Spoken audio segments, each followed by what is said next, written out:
jab, uppercut, leave you laid out on the floor. Try to duck and roll, hit and miss. Now you counting stars. Should've practiced more. Should've hit the mask, get out there more. Man, that you're the best.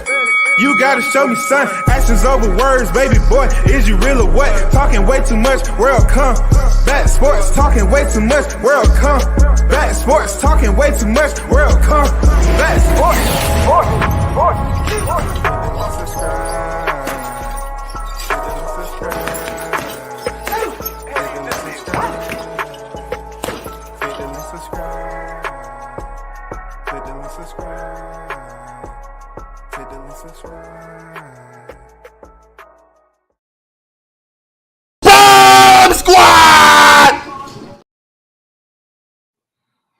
Good morning, everyone. WCS back on the boulevard once again.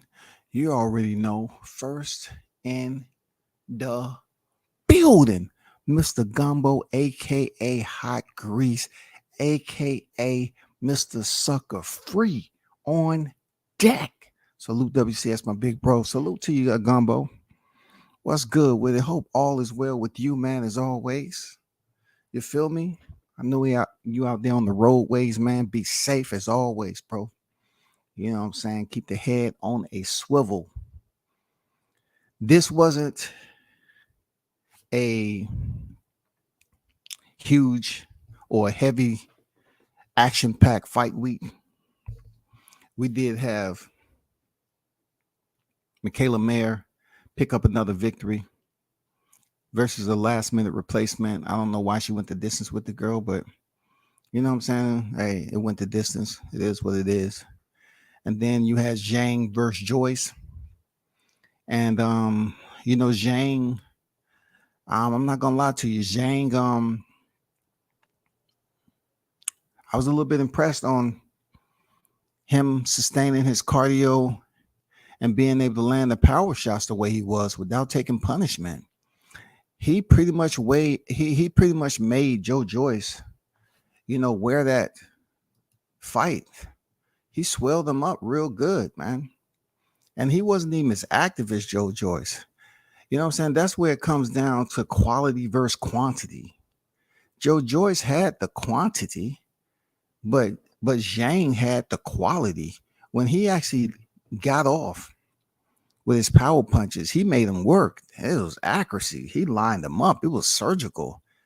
And Jesus, man, he was connecting on Joe Joyce, man. And then Joyce's eyes started to swell up. I said, he's going to be in trouble. There's no way he's going to make it out this fight with his eyes looking like that. And you know where I'm going with it. It just took me back to the fight that he had with Daniel Dubois. You know what I'm saying? The fight that he had with Daniel Dubois rendered the same results. Swelling. Daniel Dubois, his left eye was swollen. And then in this fight with Zhang, Joyce's right eye was swollen. So this was for, I believe, the WBO interim heavyweight world title. Okay. So we already know Joe Joyce was on the fast track. He was really trying to sustain his progression and moving forward to a potentially big fight. And that was derailed, you know, by this fight right here or what have you. You know, Zhang picks up the title. And let me look up something right quick. If you're in the building, hit the like button. I appreciate you.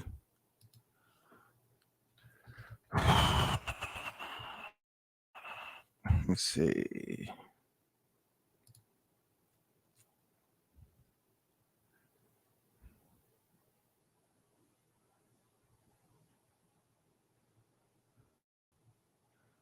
So let me check one other thing. So as I assume, but I just want to double check that Joe Joyce had picked up the WBO interim, okay, from Joseph Parker, September 2022, okay? So he wanted to keep that title as long as possible, but he lost it to Zhang this past weekend. So Zhang is now the WBO interim world titleist.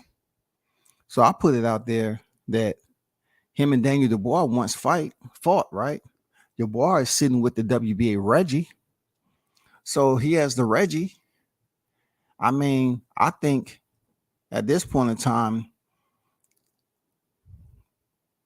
it would be good to see them run it back if possible. Joe Joyce and Daniel Dubois. I don't know. Dubois is trying to step in the ring with somebody like Zhang.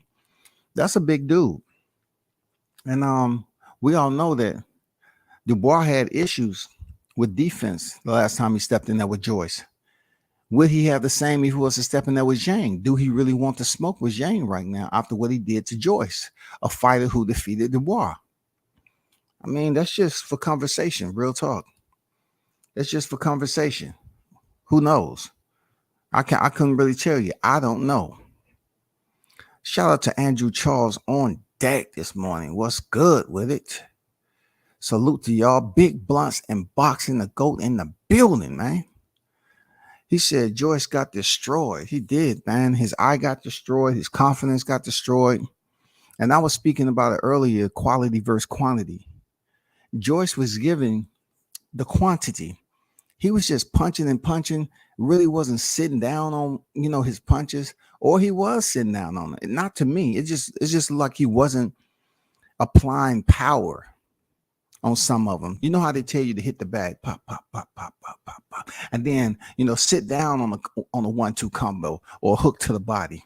He wasn't doing that. But Zhang, he chose the high guard in certain areas of the fight just to wait for his 1-2 or his power shot. And when he did wait, it landed. And just like Dubois, when Joyce felt those shots, it still didn't encourage him. It still didn't influence him to move, to use better defense, to work on his distance, to try to attempt to slip those shots. It just seems like Joyce was just trying to keep active, stay active. And you got Zhang up here dropping hammers on your eye. And it just didn't work out, man. It was bad. It was a bad game plan. Joyce looked confused in there. It was bad, bro. It was bad. I'm not gonna lie. I knew Zhang had beat Herkovic, but they probably robbed him so he could do what he did to Joyce. Because the Joyce fight would have happened if Zhang had beat Herkovic. Wouldn't have happened. Yeah, you're right. Herkovic is the IBF Mando. Correct. So being that Joe Joyce was the IBF interim title holder, yes, he would end up, getting an even bigger name on his resume. Style make fights, right? So pretty much what you're saying, Zhang should have won that fight against Herkovic. You know what I'm saying? He should have won that fight. You know what I'm saying? But somehow, the hocus pocus of boxing, like you said, you make a good point. How was what type of board were they playing on? What was their planning process on this fight? I know they've been trying to move Herkovic for a while now. So if Herkovic still in the running, I forgot what's his next opponent. What's Herkovic's next opponent? I haven't even checked. Let me see. What's his next opponent right quick? Hold up. Let me see. What's his next opponent? If they even scheduled him one.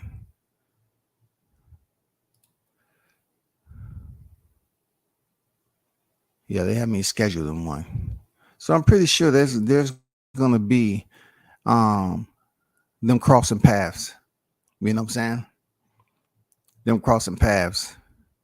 Do people want to see a Herkovic Zhang rematch? I'm pretty sure they do. Especially him going in there, sliding Joyce into the retirement home. You know what I'm saying? This is a step back for him. You know what I'm saying? This is a step back. If he's looking to be a super titleist holder, That's gonna be tough, man, because we really don't know what's going on with Usyk, and we don't know what's going on with Fury. D-Lo, what's good? 404 in the building. What's good with you? George looked confused as hell after the fight, to like he couldn't believe it went that bad for him.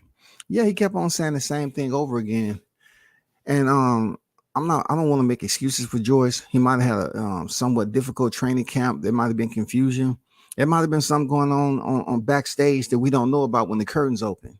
But what I can tell you is, when I saw him continue to throw punches, and then Zhang being able to land with accuracy, and then Joyce corner telling him the same thing Dubois' corner was telling him, "Hey, you need to make sure you pay attention to them counter shots, okay? Because your eyes swelling up and it's not gonna last for 12 rounds, bro. You need to make a change. What's going on? Can you see? Like you can't just continue to just throw punches and bunches, and they're not really having no effect on Zhang, even to allow him to just tap the brakes a little bit.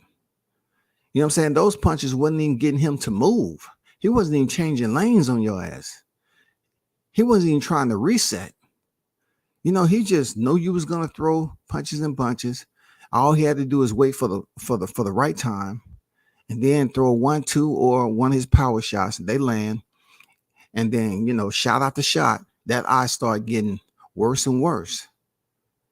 To the point, once that doctor came in there and whispered in the referee's ear, I knew the fight was over, dog. If he would have let that fight go, another round, I think Zhang would have turned it up even more, man. Zhang looked confident. I underestimated him. I'm not gonna lie. I thought Joyce was more athletic than that. I thought he would give us a little bit more, make it a war just a little bit more. I just didn't understand what those pity pat shots he was doing with Zhang head being the size of a freaking goddamn medicine ball, man. Dude had this big block head, right? And you're throwing those soft cotton ball Charmin like shots. I'm pretty sure they're not really soft. I'm just saying, like, it's almost like he was just trying to pop, pop, pop, pop, pop, pop, pop. And Zhang was like bang, bang, bang, bang, bang, bang, bang, bang. I mean, Zhang was dropping them dynamites, man. It was just a weird fight. I ain't gonna lie. Marlon King Boxing, what's good? It was just a weird fight. If y'all in the chat, man, and you look over there in some of the wrenches game, don't take it personal. I'm trying to figure something out because somebody's been deleting my freaking subs because I guess they say WCS ain't paying attention. You know what I'm saying, to what's going on. But I've been paying attention to my subs and then to my chat. So I just had to, kind of narrow it down until I figure this shit out. Don't get in your feelings about it.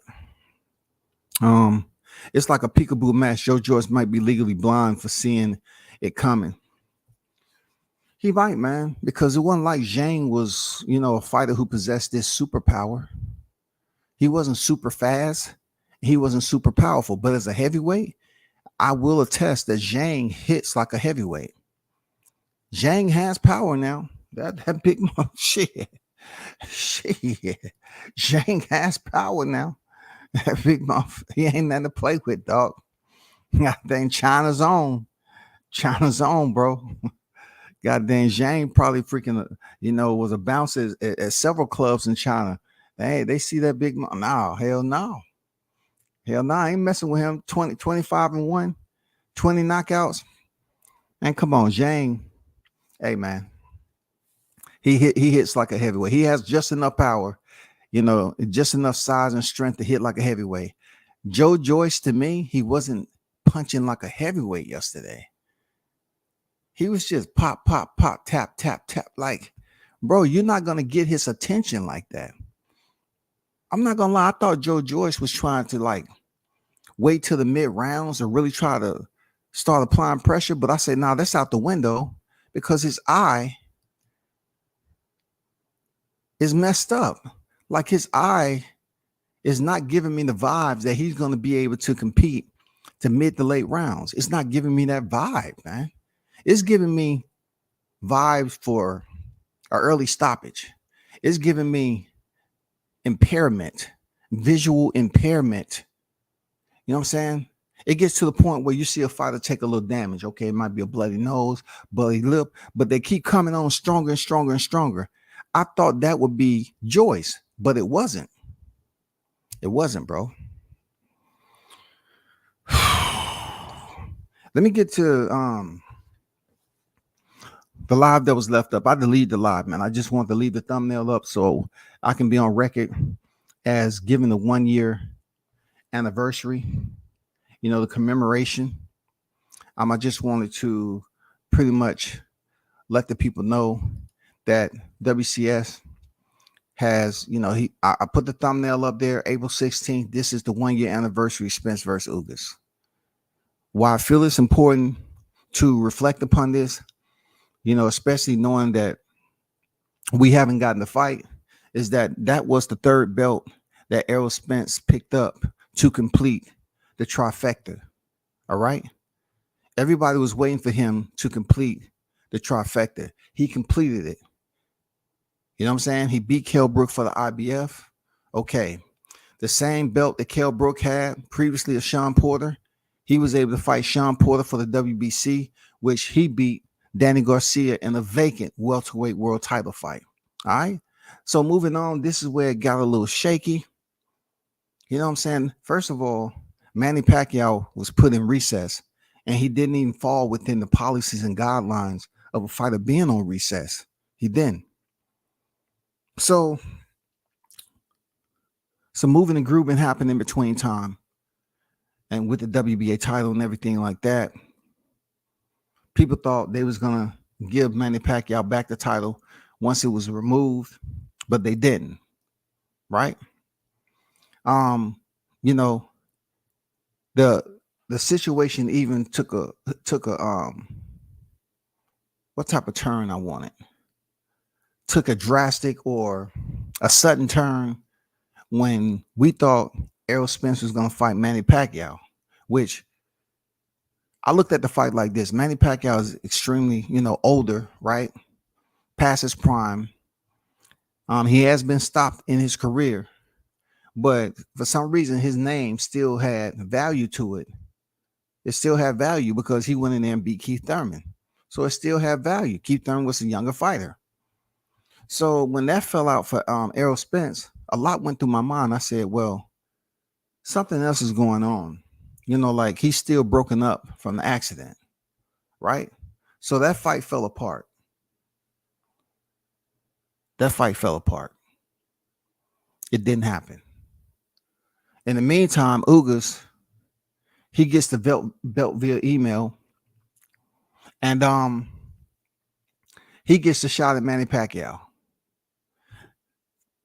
Manny Pacquiao gets to fight Yordenis Ugas, for which I thought Pacquiao would beat Ugas and then return to fight Errol Spence, which would absolutely be a bigger fight than Errol Spence fighting Ugas.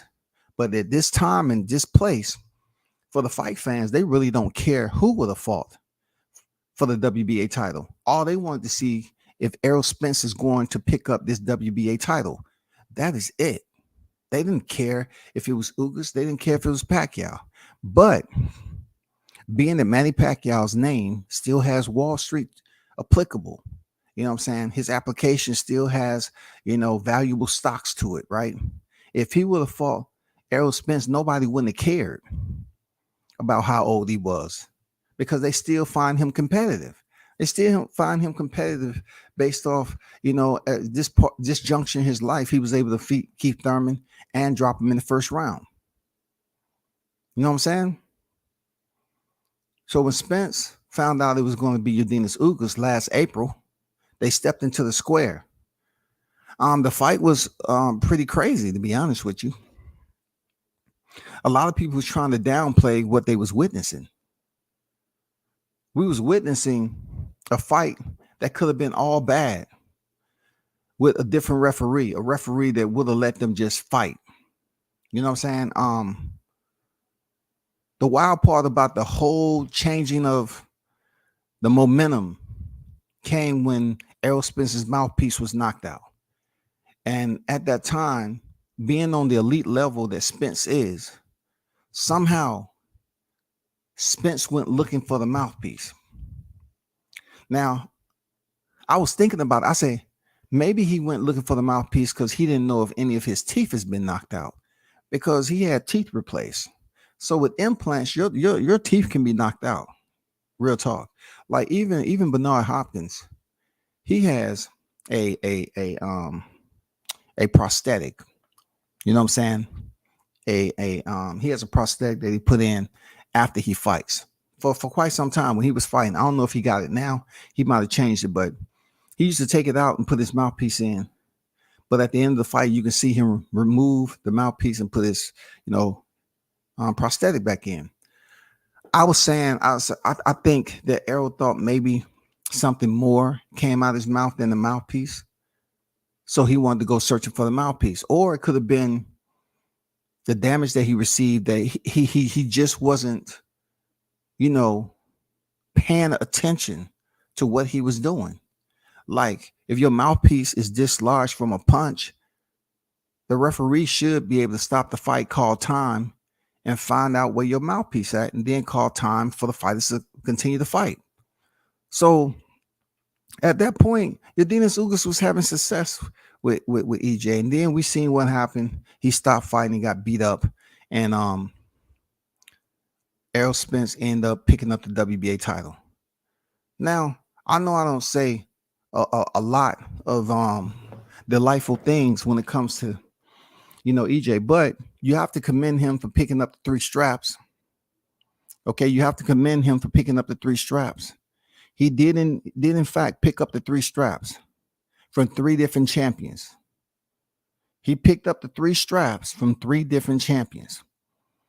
I'm not here to go into a lifelong debate about the quality of those champions.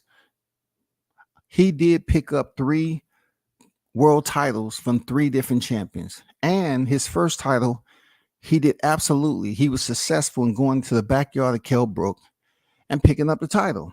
And once again, it's very difficult for me to tell you all that I have the utmost respect and giving him his medal for going over there in the backyard of Kell Brook, especially when Kell Brook took that fight in under 9 months. But I'm not here to really criticize him like that. Like that takes a whole nother turn. What's important about this 1-year anniversary is, for a lot of us and boxing fans, right, the hardcores and the casuals, we believed that this final trifecta with Errol Spence picking up this belt and having it in his possession, that it was somehow a bridge. It was somehow speed up the toll to cross the bridge for us to see Crawford and Spence. And for a moment, it just seems like everything was working out. You know what I'm saying? It seems like everything was working out. The floor of traffic was good. And, both fighters was, closing distance to meet that destination contractually. It's a lot of shit that went on last year, man. It's a lot of rumor mill that was going on. They supposed to be in negotiation. There was a negotiation. You know what I'm saying? Errol Spence got out the ring in April. Supposed the paperwork wasn't sent to August. Like I said, I'm not trying to revisit all those freaking back roads. But him picking up those 3 titles, we believe that it was now time for us to finally get the fight. The fight. Listen, the fight. Is no other the fight in boxing right now. This is the fight. All the belts was aligned. All the belts were aligned to meet in the middle, in a square circle. 2 names. You had Bud Crawford, the WBO champion, and Errol Spence, the unified welterweight champion. After he beat Yordenis Ugas, it seemed like to everybody else that we was finally here. And then it turned into one of the biggest debacles ever in boxing, ever. I mean, when I tell you this first year anniversary, it was so much hope. It was so much going on with people believing that, negotiations was going good enough. All the logistics from these aerosexuals and these damn sources, these alleged sources, right? They was giving you play by play every freaking week of what was supposedly going on behind the scenes.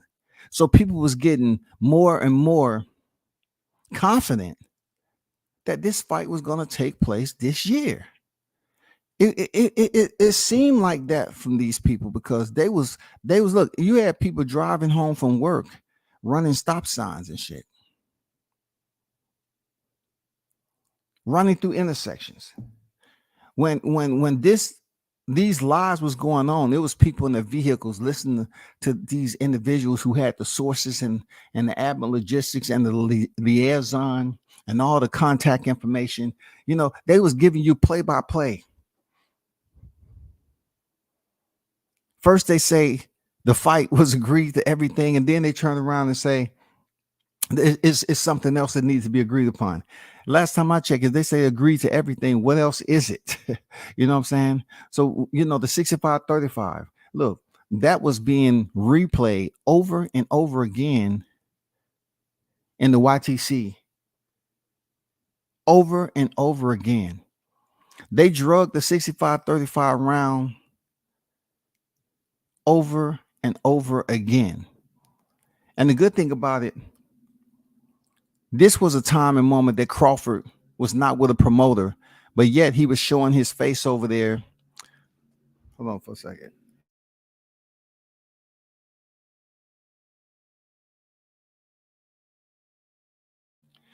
This was a time that Crawford was showing his face over there to attempt negotiations to make this happen with Al Heyman.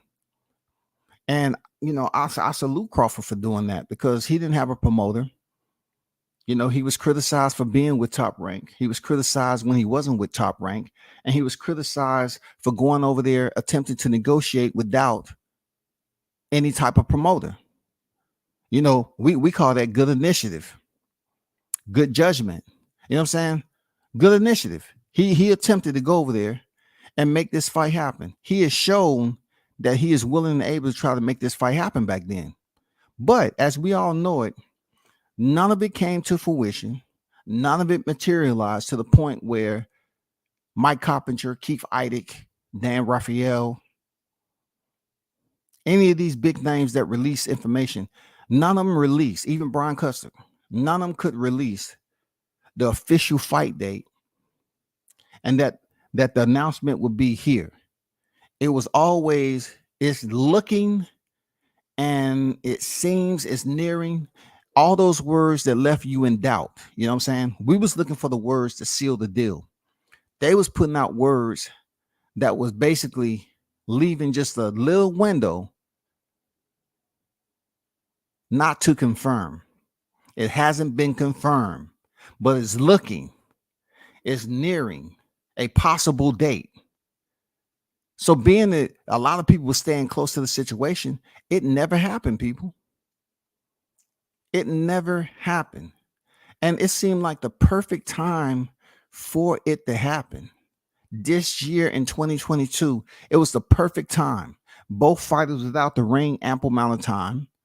Spencer had the ample amount of weeks to recover from Udinese Ugas. He didn't take, any punishment like Ugas.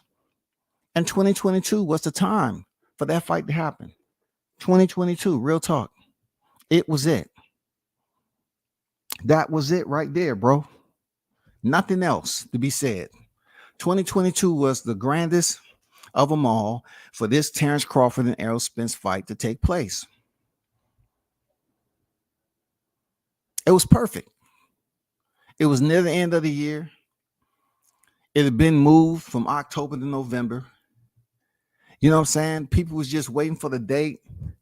You know what I'm saying? There was the holidays coming up. What better time to get close to the holidays to have a fight of this magnitude? And it all went to the wash, bro. This shit all went to the wash. It didn't materialize the way we thought. Aerosexuals went on here and started, continuing a torchlit parade to freaking defame the name of Bud Crawford. And I continue when I was in conversation with certain people, they would always say this, come to the same conclusion. Like, if this fight is as grand as the magnitude of this fight means something, you know what I'm saying? If the appraising value of this fight is one of the biggest, then why isn't these channels on YouTube speaking on this behalf to the magnitude of the fight? Why aren't they boasting? Why aren't they building it up? Why aren't they building it up? It doesn't make any sense to say, well, let me say I'm a content creator and I speak on boxing, but yet I'm going to sabotage anybody and everybody, especially the casuals, of the importance of this fight. Even when the negotiations was going on, you still had people out here speaking negatively about the fight. This was it. All the hours that these dudes spent, all the freaking heavy lifting, all the little slang terms that they came up with this fight, it absolutely did nothing for the fight, bro. Let me get to the chat. Jamal Neasy on deck. What's good with it, Neasy? Salute to my guy in the building. Blunt said Letitia Crawford stated last night that Errol and Bud would be fighting this year. Y'all did see where, ESPN had put out what undisputed fight would you like to see first? Errol Spence, Terrence Crawford, or Tyson Fury, Alexander Usyk? Yes, indeed. You know what I'm saying? And Letitia said that she believed there's going to be Crawford and Errol. And then one important word that basically ties this up a little different is will. Will is providing the readers and the listeners a confirmation that it's going to happen. It's a confirmation that that's going to happen. But we heard this before. It gets a little confusing. Even Bernie the Boxer has been on record as saying it's happening next. You know what I'm saying? Even Errol Spence has been on record as saying it's happening next. That's all you have to worry about.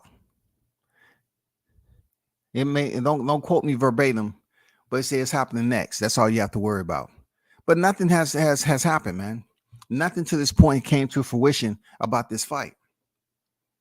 So within the 1 year anniversary, you had Crawford, who wanted to fight in 2022, resign, take out Avanesian, and then from what we understand, which has been spoken about with Steven Espinosa, is that in one sentence they never stopped negotiating, and then another one they said that they was restarting.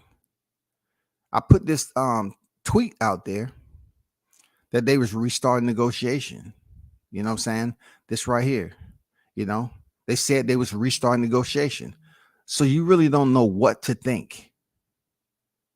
You know what I'm saying? You don't know what to think when it comes down to it.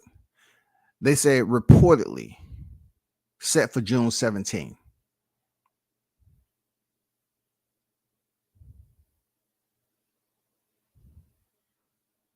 It's claimed the official announcement is expected at Gervonta Davis and Ryan. They're claiming.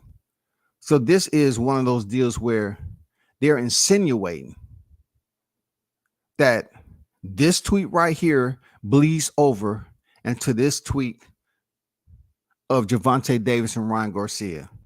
This tweet right here with Michael Benson is pretty much saying contract talks have reportedly is basically attaching itself to the sources.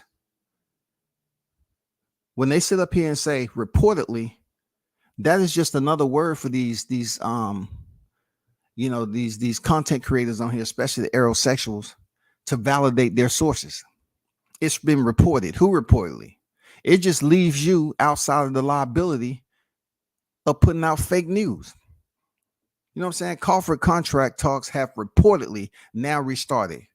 And where's the at? Where's the parentheses with both sides? Hopefully that the fight can be finalized. However, it's claimed. Claim is another word that basically relieve the sender of responsibility for putting out fake information.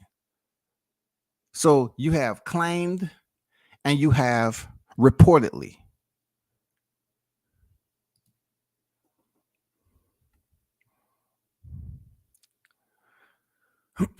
I'm with W says we ain't getting on the fight, fam. Exactly. Spence showed signs of looking for Nemo big fish, looking for Nemo mouthpiece. I think he felt that some of his teeth got knocked out too. You know what I'm saying? I think he didn't want anyone to see it. You know what I'm saying? So he had, he tried to go look for his mouthpiece and everything to try to, grab it and put it back. Yeah, man. Nobody wants to. That was a hard shot by Ugas, bro. He thought his teeth had been knocked out too, man. If EJ teeth had got knocked out, I wonder would they have stopped the fight? I don't know, man. If he could have put that mouthpiece back in there, I'm pretty sure they would have continued the fight because he wouldn't have picked up that belt. And what's crazy, what's crazy, Blunts, is that we still would have been in limbo right now, though. Let's just say Ugas keeps the belt. Let's just say Ugas keeps the belt. And they had to stop the fight. Ugas keeps the belt. Or whatever the case may be, right?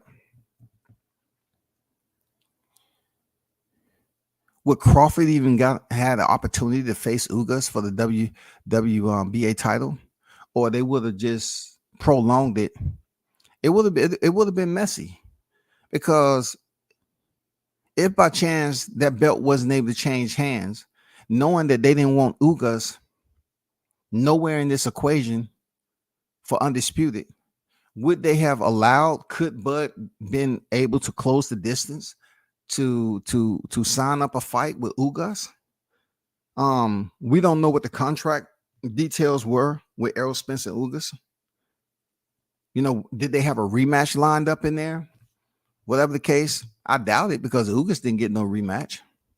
Was it a one-way rematch clause in there just for Spence if he lost? If Spence didn't pick up that title in 2023, would he have been in the ring already? Right? In 2023, because I doubt he would have had another fight to end 2022. In 23, would we have seen a fight early 23 with him trying to step back in there with Ugas to tie this belt down so he can have the 3 belts like they want over there in PBC, and then to potentially set up the fight with Crawford? It's a lot of what ifs. It's a lot of scenarios. You know what I'm saying? It's a lot of looking in hindsight. It just don't add up to me. I think we would have been in the same position. You know what I'm saying? Like, look, just like we seen Johnny Rice land on Guido, right? Obviously, a punch cut that man open, but the referee tried to insinuate that it was from a headbutt, and they was trying to pretty much rob Johnny Rice of that victory because they was trying to push Guido. But the good thing about it took us back to the Franco Maloney fight. Where they was trying to explain to them on video that his eye swelling up wasn't from a headbutt. You know what I'm saying? Look, boxing, I'm telling you, boy, they got some hocus pocus for your ass, boy. But if the whole implant top row is gone, he can't bite down. And I can only imagine there would be a lot of blood. No, implants have screws that they have to put in there and let the bone set, and then they line them up how they line them up. Don't get me the line, but I don't think it's a whole freaking front piece up there like that. I think it's individual, individual teeth that they put in the screws where they supposed to be. You know what I'm saying? If I'm guessing correctly. Shout out Jamal Neezy, man. I see you, bro. In the building. I'm done. I just care about boxers staying busy at this point. 5 years, W says it's crazy for a so-called black network and promoter / advisor. It is. You know what I'm saying? It is. It's embarrassing too. It's extremely embarrassing when we talk about it. What's embarrassing is the fact that you mention it, and the fact that a lot of people try to ignore that they give this man so much credit for being on at the highest point when it comes to managers. They put him at the highest point. I mean, I'm talking about a hierarchy. I'm talking about a throne made of gold. You know what I'm saying? I'm talking about shit you see on TV. That's where they put Al Heyman at. Real talk. He's supposed to be the guy. But Al Heyman continued to demonstrate to us that he don't really care about the consumer. He cares about how much money he's going to make and how many titles he can keep in-house. That's the ball game that TGB and PBC is on. That's what type of ball game they on, bro. Everybody should know that. You know what I'm saying? Everybody should know that. Not only when you talk about the black network, we have to also recognize the black content creators that's on the YTC. Their entire team effort to sabotage this fight and to speak bad about it, with malicious intent, to be absolutely malicious for years, they have contributed to sabotaging this fight. They have contributed to the lower praising value of this fight. They have had a huge percentage in contributing the cloud that sits over this fight. Not the fact that both fighters aren't competitive enough, or they too old, or they don't meet the standards, or their records don't add up. It's the fact that these individuals would pretend like the fight is one of the biggest fight, but they had some weird infatuation with protecting Errol Spence. And in their way of protecting him, they wanted to sit up here and blackball, you know what I'm saying, Terrence Crawford. They wanted to come up with all these damn falsicities and lies and create these square wheel narratives, you know what I'm saying, and just put all this shit in the wheelbarrow and push that shit around. You know what I'm saying? They had all this negative information to disseminate out to the public at the YTC. And I'm not gonna lie, it really contaminated the fight, bro. And this is coming from other black content creators who all agreed. They all agreed to participate. So when it comes to one of the biggest fights, and you're talking about one of the large platforms, social media platforms, and YouTube, you have to ask yourself, like, what was the whole entire purpose? Was it the fact that PBC, Al Heyman, didn't want to fight? So being that there's a lot of channels out here that's in bed with the PBC, they sold themselves out. Yeah, I'm on board with that. They sold themselves out to speak bad about the other half, which is Bud Crawford, to basically what?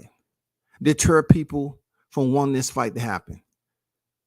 We're talking about 2 pound for pound black fighters that you rarely see on the list, but yet we have individuals out here on the YTC ignoring that, ignoring the fact that both of these guys are qualified to go in there and have one of the best fights in boxing. They're qualified all the way around. Errol Spence is a unified with 3 belts, and Terrence Crawford is a WBO welterweight. All the belts are aligned for this fight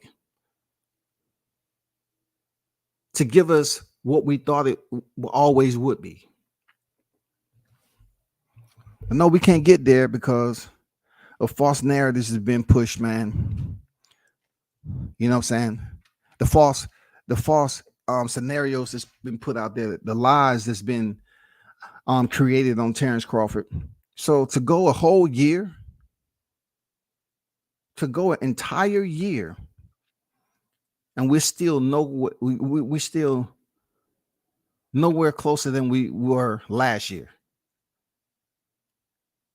Today marks the 1 year anniversary, April 16, 2022 to 2023. No announcement, no information. We haven't had anything.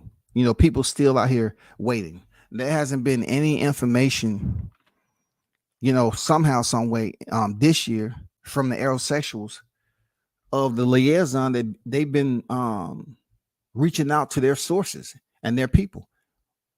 Their sources have all but evaporated and make you think that the sources ever exist. Was it just them pretending that they had information?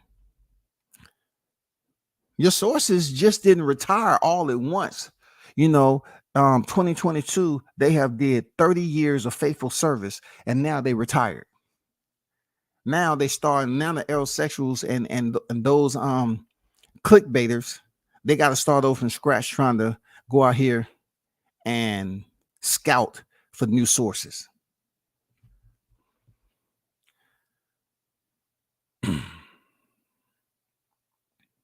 We can enjoy content without wrenches, fam. It's freedom to just speak your piece. Yeah, man. My man Crawford was stepping on EJ's territory. Crawford might have actually helped Top Rank because he was the pilot pay-per-view boxer with ESPN Plus. Now we got Haney versus Loma.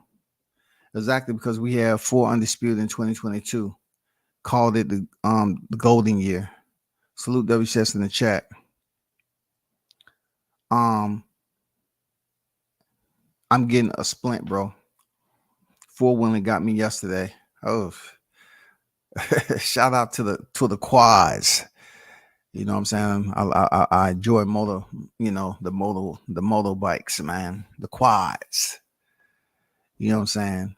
Big shout out to Marlon King Boxing with the $2 super chat in the building. I can't wait till next week. Yes, sir. You know what I'm saying? A lot of people can't wait till next week. Shout out to Pop. What's good with it, bro? On deck. PBC aren't willing to merge. I was looking at an old Bob Arum rant, and he was furious. Al was trying to do Crawford like Hurricane Carter because of personal beef with him. Well, we already know it. We already know what boxing is. Come on, man. We know how it works. When you get involved with boxing, it's like showing up to, have brunch in an all-white outfit. You know what I'm saying? You've been waiting to dress in all white, clean, head to toe. But you order stromboli. You order spaghetti with meatballs. You know what I'm saying? Come on, the shit don't add up. You gonna get stained up. You gonna mess up that outfit. That's what boxing. People want to come in there and treat it like it's a gentleman's sport still, but it ain't. It's nowhere close to being a gentleman's sport, bro. The design of boxing has too many people trying to create their own fabric. They trying to convince people what their design is something that's new and refreshing to boxing. But yet, when you look at it, it's just them attempting to get over on the sport as like everybody else. If it requires them to keep certain fighters out to the side, they would do it. If it's one fighter that gets upset and they have enough influence, like we seeing with Errol Spence and Thurman, it happens. It's the same way with Gary Russell Jr. and him being kind of, shelved a bit to fight once a year. And that's without any big fights. And finally, they was able to put him in there with the fighter. Well, he hurt himself, and they got that WBC belt off of him. But I'm hearing that Gary Russell is going to be fighting Hector Garcia. That's the rumor, that he's going to be moving up to 130 and fighting Hector Garcia, bro. But boxing is never going to be this paradise, man. It's just too much going on with it. Like I mentioned yesterday, you can't come to boxing and think it's going to be sunshine and rainbows all the time. Now, when you win the championship, yeah, that is a moment where, you can say you actually achieve what you always want to achieve, whether it's the first championship or your second, your third, or fourth championship. But what we do know when it comes down to fights like this, Errol Spence and Terrence Crawford, I think YouTube has did it an injustice. The cowards that spoke ill about this freaking fight, they did it with ulterior motives. They had an agenda. They all participated in the agenda. It wasn't to build a fight up in a positive nature. It wasn't to build up the interest of the fight for the fight fans to say, oh, I want to see this. No, they was on here all the time just talking, reckless. They didn't even come close to trying to build this fight up. It didn't even come close. And then you have to ask yourself, if the fight does happen, how many of these same people are going to actually show up to the fight, being that they spent a huge portion of their lives the last several years on YouTube speaking about it, being in these long, intensive debates? You think you're going to get some reimbursement for your effort? All the views and the extra subs you believe you got? Do you think it was worth it, being that the year anniversary is upon us today and we haven't heard any information? We haven't heard anything about this fight. There hasn't been any news release. It hasn't been anything, bro. We ready for the news to be released so people can start exploding, with excitement, and they can start planning. We need to get this like at least 90 days out, because the ticket price for this fight is going to be extremely expensive. And if the fight still resides in Vegas, everything is going to be expensive. I'm assuming they're going to attempt to price this out like Conor McGregor, Floyd Mayweather. I'm telling you, man. You know what I'm saying? I'm telling you, it doesn't require any critical thinking. This is a fight of all fights. If it is announced, they should attempt to price it up there higher than Davis Garcia. Serious. But Errol Heyman and Bob Arum is never going to unite on one home front. It's just not going to happen, bro. And that's for personal reasons. You know what I'm saying? At one point in time, Bob has said that he didn't think Al Heyman existed. And, he said he was a cancer. You know what I'm saying? So, the triple OG Bob Arum, man, he's been around for a long time, bro. You're talking about a promotion that was back there with Panama Luis Resto, and Billy Collins, bro. Like, it's so many fights that Top Rank was a part of back then. He said, yeah, summer started WCS. I jumped out the window too fast, waiting on the MRL. Now I appreciate the live champ. No doubt, man. No doubt. Shout out to Shaw News and Sauce Experience, a.k.a. Showtime Shaw, in the building. WCS keep throwing them in their hot grease. No doubt, man. You already know. Happy Sunday, Team Tucker in the building. You know what I'm saying? Shout out to one of the best media marketing agents out there, Shaw News and Sauce Experience, a.k.a. Showtime Shaw, man. You know what I'm saying? Much respect for you, brother. Keep on growing and showing. You know what I'm saying? Keep on stepping. You know what I'm saying? Don't worry about those who don't want to see your progress, man. Keep on doing what you're doing. Monty King says, Spence whole dominant boxing era, straight ruin now. Spence whole dominant boxing era. One fight can change it. Okay? One fight can change it.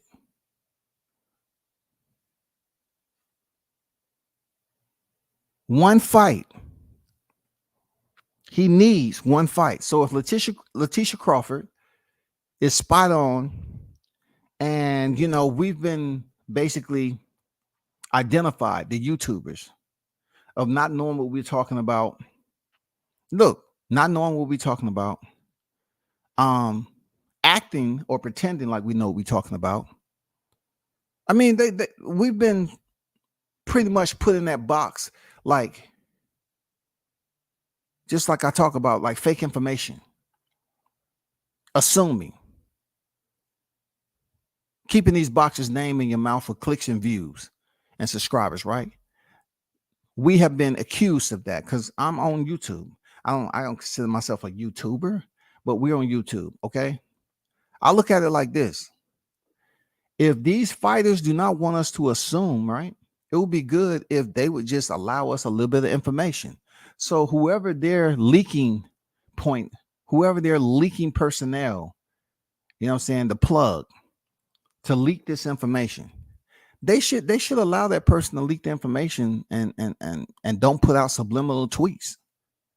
Because if you put out subliminal tweets, it's so open-ended that we just take it and run with it. Some of us, we don't know what to say. But if you had a plug that could leak some information to certain people, and it kind of give an idea of what's about to happen, when and where, then it'll be all cool. But the boxers don't give us any type of courtesy like that. So that's why you have the clickbaiters. That's why you have the ones who's putting out false narratives, and they don't care, because they say the boxers and the fighters don't care about giving us information or leaks. So they're going to do it themselves. And then if they do it enough, you're going to have a boxer respond and say something to the extent like, you know, YouTubers don't know nothing. We claim we know and we don't know this, that, and the other. I get it. You know, just like the recent tweet that Spence put out about YouTubers. You know what I'm saying? What did he say? Where is it? Where's that tweet? He said, y'all listen to YouTube. Them people know as much as you. It's entertainment. That's it. You know what I'm saying? So I know some people's feelings was hurt. I seen them doing some lives. You know what I'm saying? That's just like aerosexuals. You know, you can call them aerosexuals, right? They know who they are. But yet, Errol Spence said, y'all listen to YouTube. And then all of a sudden, people don't have any type of freaking stocks. They don't have any type of stocks and bonds in YouTube. You know what I'm saying? They have no type of investment. They act like he's speaking directly to them. Well, you know, Errol Spence was talking to me when he said to YouTube, because, you know, truth be told, I'm the only one that really mentioned him anyway, that people listen to, me and my subscribers. So he had to be speaking to me. I don't know. I didn't do anything to the brother. I didn't do anything to the good brother, but, you know, he made that tweet about me. You know what I'm saying? Man, come on, bro. Come on, stop it. I hope Spence knew we supported more than hated. Just for rather, Spence had found some character and resonated to the mainstream media. Yeah, it would be good. For whatever reason, man, he's not. Look, I'm not going to tell a grown-ass man what to do with his personal life and his social media. You know, Spence at one point in time, yeah, he had the Texas crowd behind him like shit. Like when I was over there in Texas, man, you know, there was a lot of people that came out to see Spence. He was that guy.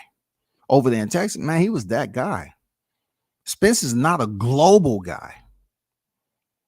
Now, in his backyard, yeah, people know him.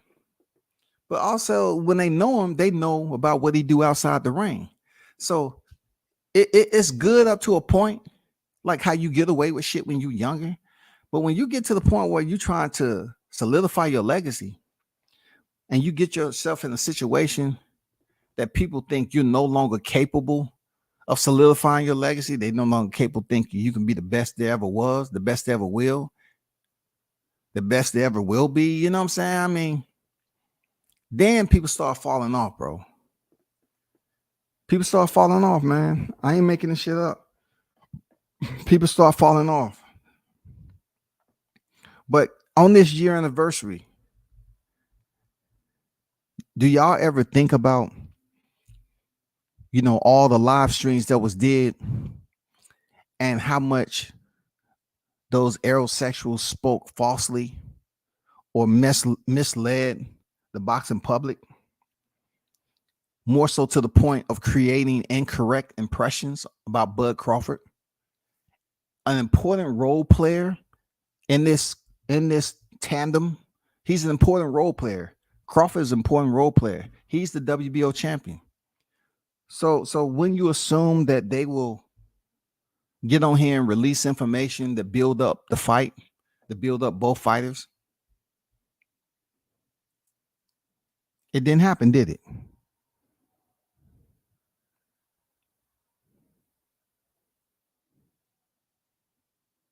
It did not happen, man. If next week arrives and we're waiting and the fight card goes off without a hitch, like it goes off regular, just like fight cards, fight after fight, because the undercard is not as heavy as you would think. Okay, let's be honest. The undercard is not as heavy as you would think, right? So you take a light undercard, people are there for the main event. So if we have the co-main event to the main event, and we don't hear or see, first of all, we have to see if they even in the building. All right. First of all, we have to see if Crawford and we have to see if Spence is there a sighting around. You know what I'm saying? First of all, we have to see if there's even one sighting. One sighting. We have to see if there's one panning of the camera to catch Errol and to catch Bud. Then we can put them on site and say, okay, it looks like it's about to go down. You know what I'm saying? So if we have a sighting, either by local media or once they're inside the venue, then it's going to be cool. If we don't see any sighting of these guys, it's not going to be any WWE shit where they're going to come from underneath the ring or from the rafters like Sting. It's not going to happen, bro. If the co-main event finishes and we get ready for the main event, and all this time we haven't seen one sighting of Errol Spence, Bud Crawford, it doesn't necessarily mean that it's 100% out of the question. Maybe somebody will announce it and they're not in the arena together. But to build up this fight the right way for all these years, it'd be good if they both went to the ring and they had a face-off. And they announced the fight that's finally here in Vegas to build up the crowd, to hype them up prior to Gervonta Davis and Ryan Garcia coming out. That would be the perfect setup. You know what I'm saying? People would be on edge like, God damn, Crawford and Spence is in the ring. Okay, damn. Or it doesn't happen at all. I'm not trying to be an angry bird about it. I'm just trying to goddamn give you some clear, understanding as, some scenarios that make sense. I think to hype that up, being that the undercard isn't as heavy, it'll be good to get them in there after the co-main event is concluded. You know what I'm saying? Get somebody in there that can really hype this up, man. Bruce Buffer. Just like he announced the fights over at the UFC. I swear to God, dog. You know what I'm saying? Announce Terrence Crawford, Errol Spence, man. Have them join back and forth. Okay. Get the mic up real close so we can hear every word. That's what we need. We need a meeting like that. We need a face-to-face. You know what I'm saying? We need a face-to-face announcement in Vegas prior to the main event. That would be awesome. That would be brilliant for building up this fight. It'll be brilliant because then if the fight is going to be this year, it will allow YouTube to have content to speak on for weeks and weeks and weeks. Now they can come up with their scenarios. Now they can talk all this because look, truth be told, they stomp right now. They have no information on the contract. So keep that as it is. You know what I'm saying? If the fight is announced this week, nobody's going to know anything about the contract until later on. You know what I'm saying? And still, it's not going to be to the extent of last year because everybody felt that they was somehow attached to PBC and they knew every fucking thing. and they ain't no shit. So take and remove the contract out of it. All you have to do is you're gonna have people that's creating opinions. They're gonna create how they believe the fight is gonna play out.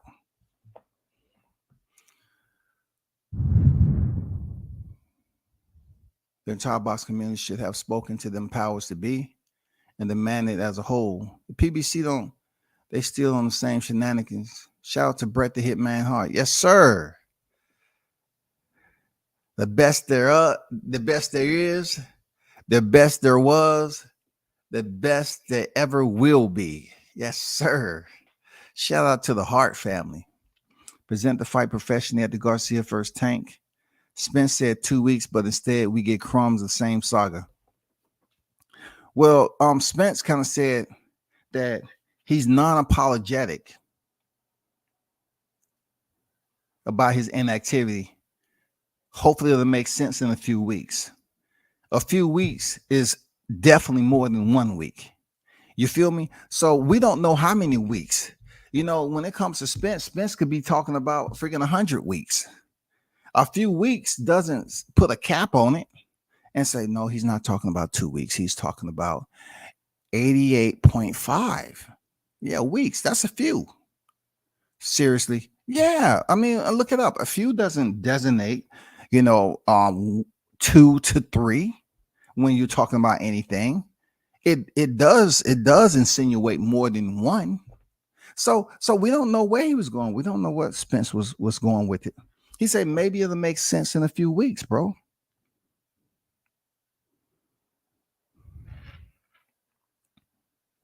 What do y'all think? Let me ask y'all a very serious question, because most of you all that's in here strictly covers boxing pretty closely, right? Let me ask you this. Next week comes up, right? And usually, let's just get down to it. It's going to be media this week. There's going to be media this week, right? So, serious question. If y'all don't see Errol Spence and Terrence Crawford doing the media scrums this week, which should be Wednesday. It's always midweek, something like that. Wednesday or Thursday. Who knows? Because they already had a press tour. So we're talking about either Wednesday or Thursday. Wednesday is usually an open workout, which I seriously doubt they're going to have on fight week. And then Thursday, you might, get something like, I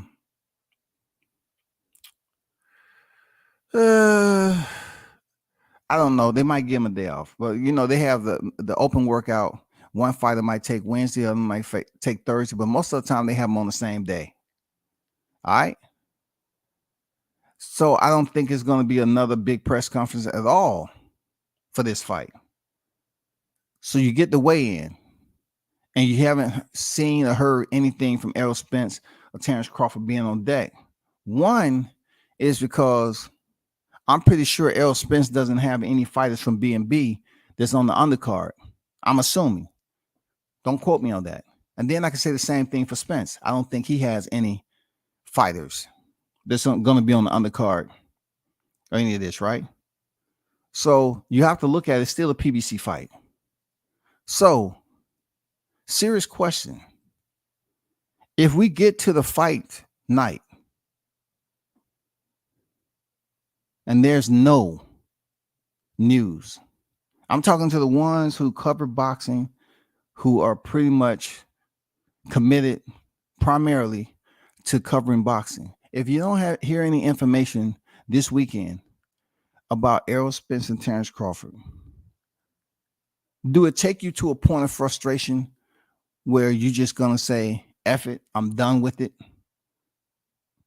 I'm not talking about this no more, because they just proved the point that everybody was talking about mostly, that they're bringing extra free promotion to the Tank and Garcia fight, and they use the names of Spence and Crawford to do it. So if this fight weekend come up and you don't hear any information, how are you going to feel about boxing in general when it comes to this matchup? Are you still here and there? You're going to dibble dabble and saying, you know what, I'm still fucking with it. I still got hope. Or you just going to have the mentality to say, you know, I'm done. I'm exhausted. I'm exhausted. They took us from the beginning of the year all the way to April once again, just like they did last year. For real. That's what they did. It's somewhat similar. But the only part about it is that Timothy came out last year and told us about what wasn't going to happen with this fight, and people just gaffed them off, and the fight didn't happen. But yet they just sit up there and blame Crawford for everything. But Timothy Smith said the fight wasn't going to happen. But in the meanwhile, we was waiting for April, right? Last year, we was waiting for Spence to go in there with Ugas. This year, we waiting for Gervonta Davis to go in there with Ryan Garcia. But the insinuation is that Crawford Spence will be announced. That's the insinuation. Crawford Spence will be announced. So if you don't get any announcement,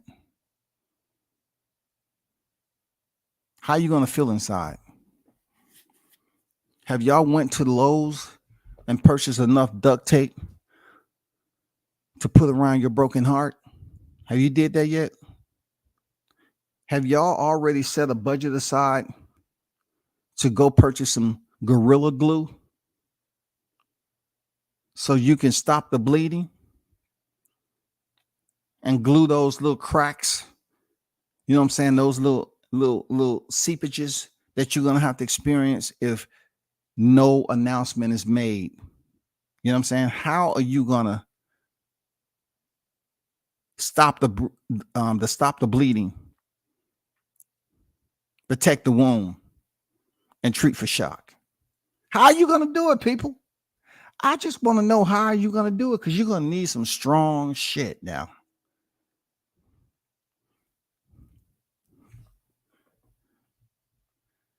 So Martin King said, I'm thinking crickets. So we got some crickets. We got some people that's still on the fence. I myself, I don't think the announcement is going to happen. I'm still standing that the fight isn't going to happen. You know what I'm saying? I've heard certain people that brings us closer to the camp that's insinuating that it's going to happen. Okay. Now it comes a point in time where, okay, if you're going to present that to the public, we need some confirmation. We need the announcement. We need the breaking news, bro. But if this fight happens and no announcement, man, it's going to be some broken hearts, man. Real talk. It's going to be some broken hearts. I'm not lying to you. It's going to become grotesque. It's going to become grotesque. And you know what? These aerosexuals are going to take right back to their position, and they're going to start trying to put all the blame on Terrence Crawford, like he orchestrated the entire breaking of the news with Michael Benson and everybody else. Seriously. They're going to blame Terrence Crawford for everything, bro. They're going to blame for everything.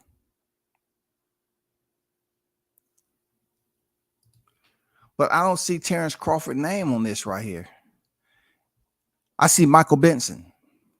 I don't see it's from Terrence Crawford. I'm just letting the aerosexuals know this before this weekend. He put the news out there that reportedly talks have started. And he's hopeful, with both sides hopeful, that the fight can be finalized. They didn't say it was finalized. Hopefully it can be finalized. We haven't heard anything that is going to be finalized, y'all. Keep hope alive, man.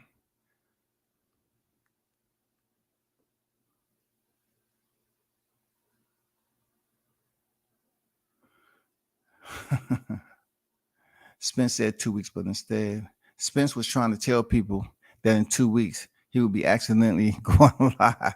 Tyrese, what's good? NO on deck, what's good? I'm cool. Yourself? Only way it becomes exciting during fight weekend, Spence and Crawford will have to be visually being interviewed on scene. On mother effing scene. On scene. On scene. Yes, sir. They have to be on scene. Now, we're not talking about out of sight, out of mind, coming in through the VIP entrance and then go up and find your seat. No. For people to really tune in to the pay-per-view. Now, let me pause for a second. Let me hold up. Let me slow it down a little bit. Okay. Martin King, this is how I know. First of all, it'll be great if they're on scene. All right. But one thing you said, interviewed. Okay. So it'll be extremely tough for these two guys to be on scene being interviewed, especially Spence. Spence, if you notice, he really doesn't get interviewed no more without Derrick James being somewhere close. You really don't find interviews that you have, Spence, if he's not with his team, you know what I'm saying? With his fighter, like we seen in Frank Martin's case. And, he really ain't doing interviews like that. But if we see them on scene, right? And let's just say it's Crawford. Crawford's not going to give you any indication that a fight announcement is going to happen because the media is going to be there to ask the question. So what I'm saying, Martin King, like, I'm going to put it out there that what benefit would it be for the fighters to walk around, especially on the grounds of Vegas, and subject themselves to media blitz that they're assuming that announcement is going to be made this weekend? I mean, that they're going to walk into a firestorm of questioning about the same thing over and over. I think it will really mess it up. I think, truth be told, since they don't have fighters on deck, I think they should stay out of sight, out of mind, which would be difficult. Because they can say, "Oh no, I'm not doing any interviews. They ain't doing any interviews." They can do it like that. But if by chance one of them does an interview and asks the question, and they say some shit like, "Well, I don't know. To be honest, I don't know. We still in negotiation. We this, that, and the other." That's just gonna fuck up everything for the people who's purchased the pay-per-view just to hear the announcement. I'm not making up some bullshit. This is possible. It's people that's going to be purchasing to see the fight, all right, because it's Tank, but also their 30%, that 25 to 30% interest, they're going to see if the fight's going to be announced. Seriously. That's what I believe, bro. That's what I believe. It'll be extreme turbulence if both of these fighters are on deck and they stop for media. One media. It's not going to be long before everybody else come running. There he is. God damn it, there he is. Move. They running there, stumbling and shit. You know what I'm saying? Putting up detour signs around the dang scrum. No, this is exclusive. No, don't intervene. It's exclusive, okay? You better put them detour signs. Look, you better put them detour signs up and them do not enter signs up. For real. If Errol Spence or Terrence Crawford stop and have an interview prior to the fight, it's going to be so many people trying to ask the question. Even if someone asks the question with people there, right? The ones who's pulling up and then hear those people previously ask the question, they're going to ask it again because they didn't hear it. They need it on their live. Just quick question there, Bud. Rumor mill has have it. I'm not talking about that. No, you didn't hear what I said. Rumor mill has it. The Michael Benson said that, the contracts have restarted. Have y'all came to a conclusion with that? Have y'all came to an agreement? No, we haven't came. So pretty much what I'm trying to ask, is there going to be an announcement tonight? I just told you that we haven't came to an agreement on the contract. So if we're still trying to figure out the contract, how are we going to have an announcement tonight? Oh, it was just rumor mill that was out there. You know what I'm saying? I just thought I'd ask you because you're on deck, and I don't know why you're here because you don't have no fighters that's fighting on the card and nothing like that. So I thought it was just logical for me to answer the question. Let me ask you a different question. Let's say that you haven't agreed, but you know it's going to get signed, sealed, delivered. Is it any way that we can hear something tonight? But can you just give us a little hint? They get their Brian Custer on. I just told you, we haven't finished up negotiation. We haven't agreed entirely. So why would we announce anything tonight? Oh, we don't want that. Look. We don't want that to happen. I'm telling you, bro. They plan this shit. It is always like that, man. The magic show, the hocus pocus.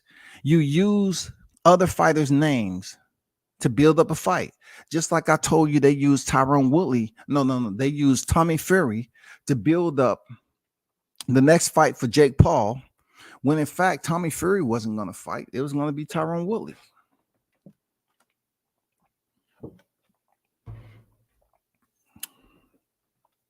Tommy Fury already had a fight locked in. Do you think just a little let's say that the numbers, you remember it was 65-35? Is there any way that you can like give us a wink if it's higher than that, or give us a thumbs down if it's lower? What did you agree on this time? If y'all still in negotiations, just give us something, bud. I can't say it. We ain't finalized nothing. You know, I can't give you contractual details. I mean, that's what it's going to be from Bud. Guarantee it. He is not going to break. Look, Bud is not going to break character for anybody. He ain't going to break character for anybody, bro. Not sure about the announcement, but I'm surely they're going to fight. Okay. So people say no announcement and they're going to fight. Okay. All right. No doubt. Boxing Fan Talk on deck was good. Spence about to lose 15 pounds before he pop out this weekend. Man, hell no, bro. Don't even think about it. Hey, man, he can lose 15 pounds all he wants. But I'm almost guaranteeing you, if he's on deck, he's not talking, bro. He's not talking, man. His security, his people are gonna keep him from talking. Seriously, that's what I feel. Like, you don't have to worry about that with Crawford. Like, Crawford will tell you straight up, I ain't talking. You know what I'm saying? I ain't talking about that. That's just his demeanor. He can give you that energy himself. But Spence, Spence will keep walking, and he has his people to say, no, we ain't answering those questions. You know what I'm saying? I mean, ain't nothing wrong with either one of them, but I don't think we're going to see them fire week go through that turbulence, man, that inclement weather of those media sharks. You know what I'm saying? These honey badgers that's goddamn roaming the premises. They're looking for two people. They're looking, I don't think they're going to even get Tank and Ryan out there just chilling and walking through the freaking casino. I don't get it. I don't think so, bro. They're gonna be out of sight, out of mind, man. They the main event. I don't think so. And Tank said his girl, his mother, his family, he don't want them at the fight. Hey, man. You know what I'm saying? He's taking this shit serious. He said, nah, I don't want y'all at the fight, man. I don't think it's safe.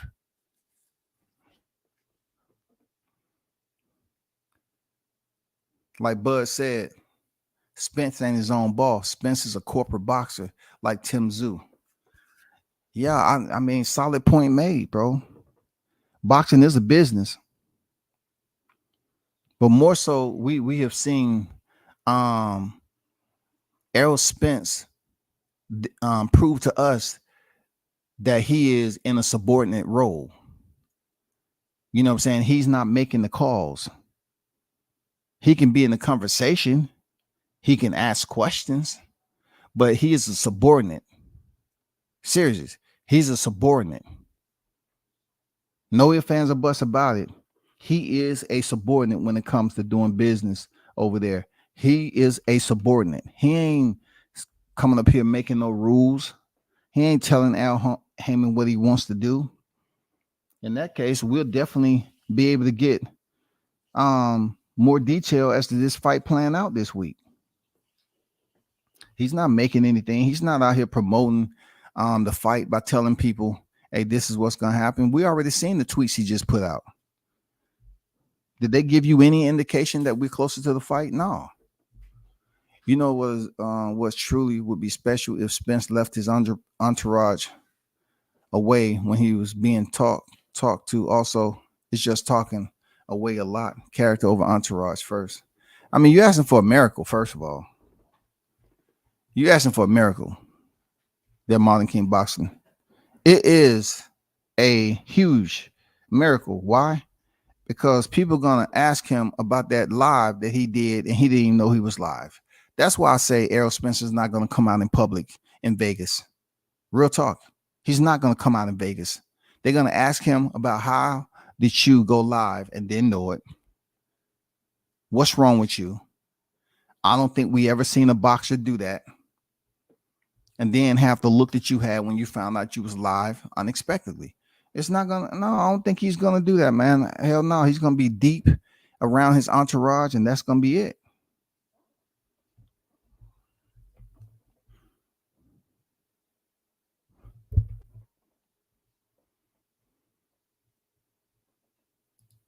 Let me take this tweet down.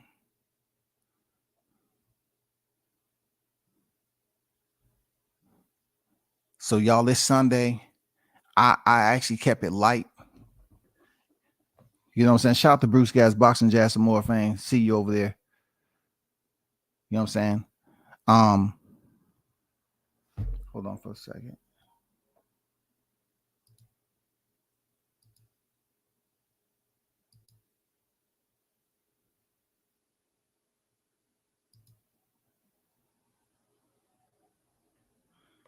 Yeah, I actually kept it light on this one, man, because I'm not trying to be a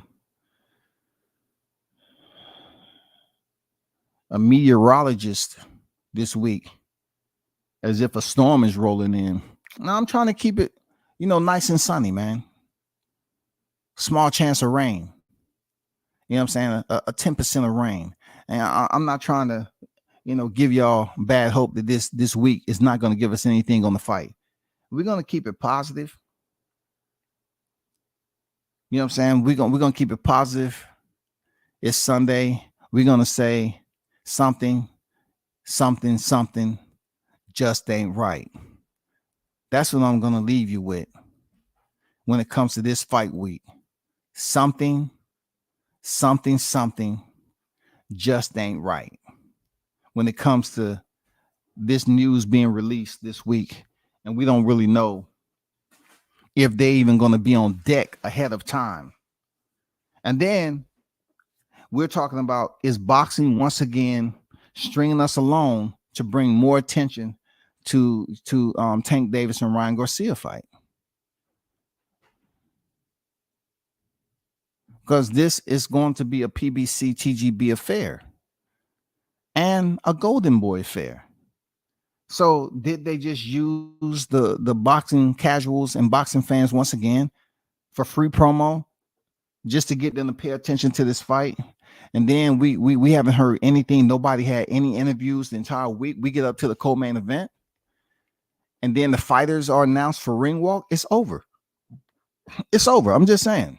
If we don't get anything from the main event from the co-main to the main, and they ain't stepping in the ring to face off or anything, it's over. We're not going to get an announcement. That's the perfect window of opportunity to give it to the fans to say, yeah, we have a special surprise for y'all. We have a treat.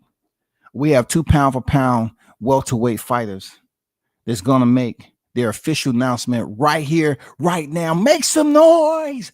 Wow. You know what I'm saying? Make some noise. Wow. Motherfuckers standing on their feet. You know what I'm saying? The crowd is chaotic. People are there spilling their drinks and shit. They can say, get the flask. Give me the flask. Pour me a shot. Get the flask. Oh my God, this is epic. Take the phones out. If they can get them in the center of the ring and make an announcement, cool. Cool, bro. We got something here. You know what I'm saying? We got something. If we can get them close to that accommodating moment, we got something. All right. But so let me end with this, right? There's some people that's feeling some type of way about what I was saying yesterday about Mari. It's just boxing talk. I just wish y'all cats would stop trying to threaten people off boxing talk, man. You know what I'm saying? It's people on here that goes in personally and been way worse than anybody. But it seems like these people feel that they can just say and do anything they want whenever they feel like it. But yet when somebody like myself breaks something down, they feel like it was too educational. Like I was, they need to prove a point to me. When you got other people out here that's personally just been doing bullshit for a long period of time. It's boxing at the end of the day. You know what I'm saying? I just wonder where all my people was when, George Zimmerman, you know what I'm saying? With all the protests that was going on. And George Zimmerman took the life of Trayvon. You know what I'm saying? Where were y'all then? Where were y'all when the George Floyd protest was going on? I know I have pictures I went to several named protests down here. I was out there. Where were y'all? You dudes need to stop picking and choosing on who you want to, try to plot and scheme against. It's this boxing talk. But like I tell you and I tell them, they come back to me with stuff too. The same people that you're dropping all this information to that's confidential and you believe it's confidential, they telling me too. You know what I'm saying? I don't know what these people get upset about, just because they want to lean heavy on one side and you in bed with certain people and you influence. I tell you, just based off the words alone, right? You have dudes that you think that's cool with you 1 second, and then turn around just because you're talking about something that don't have nothing to do with them. But they tied in to certain people. They're in bed with them. They sold themselves out. They want to act like it's personal with them. You can't do that. You know how many motherfuckers locked up because they wanted to blend themselves into a situation that had nothing to do with them? Do you know how many disloyal people that's on YTC that'll act like they against somebody and getting all this information, but yet they going back and dropping anonymous shit in the DMs on what people are saying? Why would you even subject yourself to that shit, bro? It's boxing talk at the end of the day. And you hear people being talked about all the time, but y'all selective on who you want to try to bully.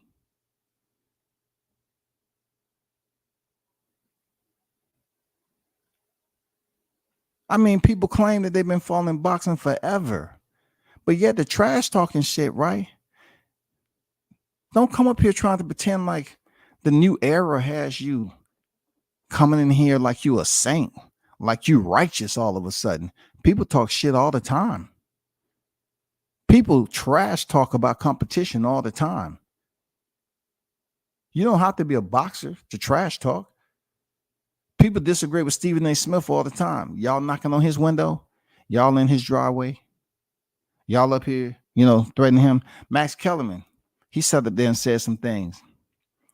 Very controversial. Timothy Bradley. Andre Ward. They say controversial shit all the time. When y'all see them on deck at the fights, are y'all running up on them and snatching Tim Bradley by the collar and say, hey, man, I ain't like you said last fight about my fighter. So if y'all not carrying out those types of action, y'all shouldn't pay too much attention to what I say. Because who said I have to cater to anybody who I don't have an association with? Like, real talk, I don't have to.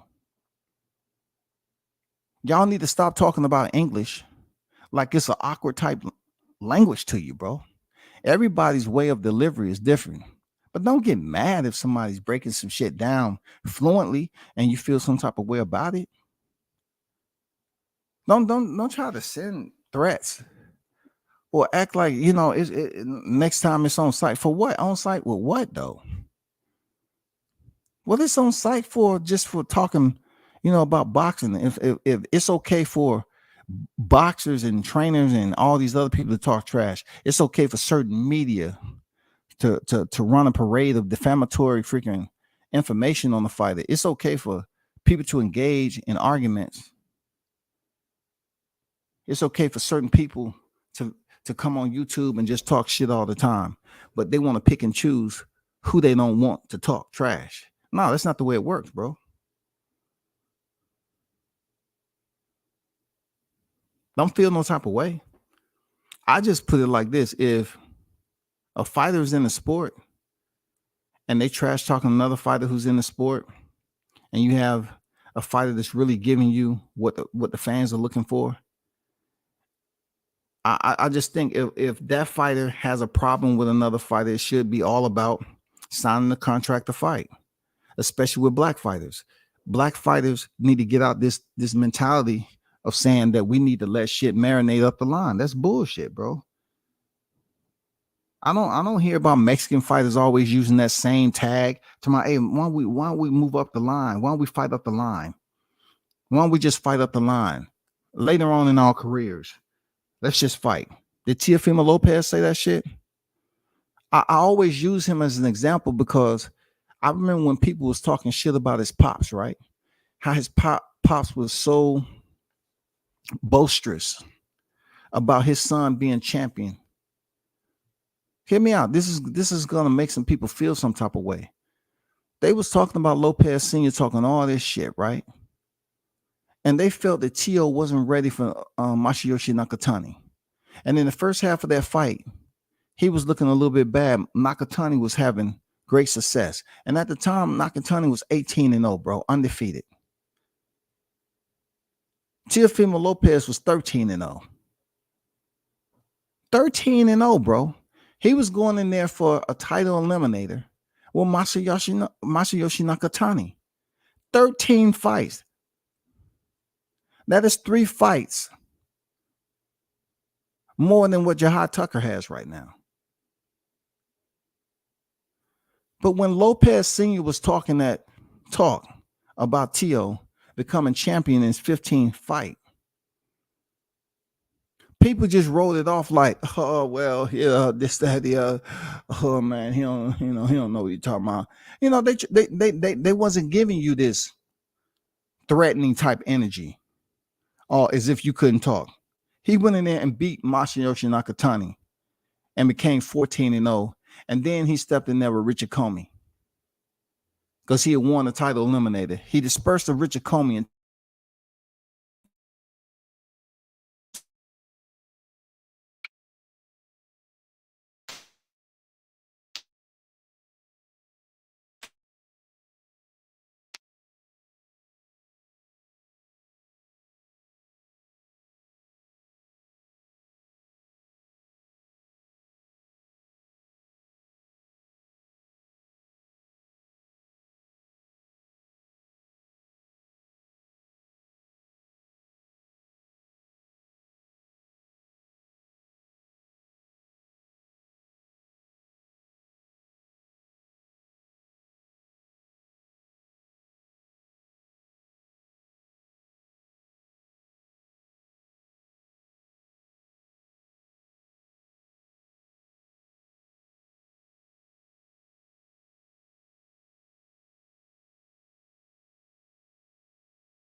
So let me ask you this, right?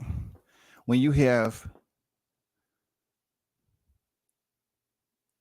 individuals feeling some type of way, we definitely are in a era where people are trying to monopolize the YTC, and that's impossible. You can't monopolize the YTC. You know what I'm saying? I mean, you know what I'm saying? If you expecting to go to somewhere and be productive and have people believe what you're saying, you want a good amount of people that certain people will listen to and respect, right? Just because you have a group of individuals that have made decisions to become sheep herders, then that's their mentality. But what's different from what Teofimo Lopez did with Nakatani, Comey, and Lomachenko?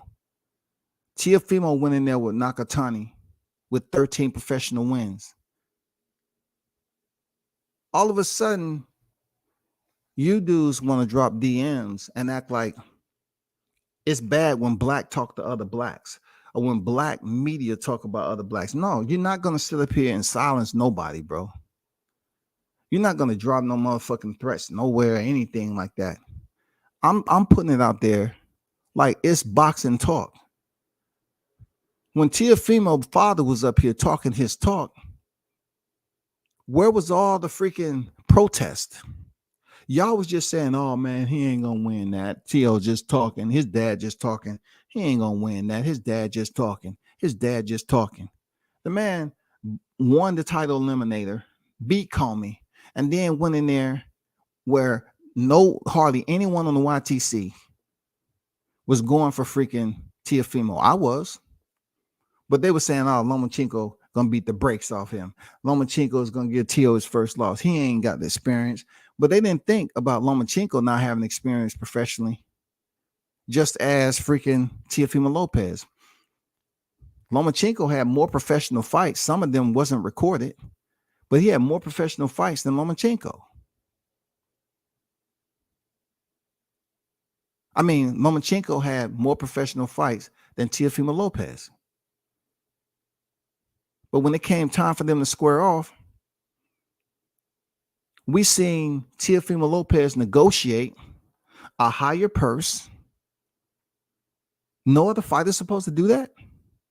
Like when you hear of Team Tucker calling out another fighter that was on video, what is wrong with that? Why when it comes to blacks, they always try to come with threats and shit?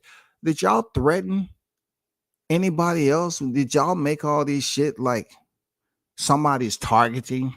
Like, you got to think about it. 18 years old is considered an adult, right? So when you have fighters talking, why do you have people that act like these fighters are able to have an interview on their own and nobody else can speak to them? If they saying some dumb shit, nobody else can speak to them about it. No, it doesn't work like that. 18 years old. I went in and I was 17. I had to have my parents sign a waiver, right? 18 is considered an adult. That means I was serving my country before I was freaking considered an adult. So when you get boxers talking shit and everybody have their favorites, right? So when you have a conversation that takes place, why when it comes to black fighters on other black fighters, it's all about proving a point. It's all about violence. It's all about, making all these subliminal freaking, threatening shit. I mean, come on, man. Nobody got time to be hearing that shit. Y'all wasn't doing T.O. like that. T.O. Daz was talking shit long before. He said he was going to be world champion in 15 fights, and he was. What's wrong with Jahaz Tucker Pops telling you the same thing, that he has confidence in his kid? I don't really get it. I would never accept it. I've been around boxing long enough to see that people pick and choose on how they want to say somebody classless and they don't have no sportsmanship. No, bro, we can't do that. Y'all pick and choose, man. Y'all, what y'all expect? Somebody's pops to be a part and not do what somebody else is doing? Like it's okay for Bill Haney to speak and talk his talk, which I done gave him, said, hey, Bill is a hard worker. He's a genius at what he does. But you don't expect Jahaz's father to say the same thing? Like I have so much audio of Bill out here on YouTube on other people's channel talking his talk. That's his fighter. That's his son. He can talk his talk. But you trying to tell me Jahad's father can't talk his talk too? And he's not even talking about a fighter that's family related. You're talking about a family that's in the stable.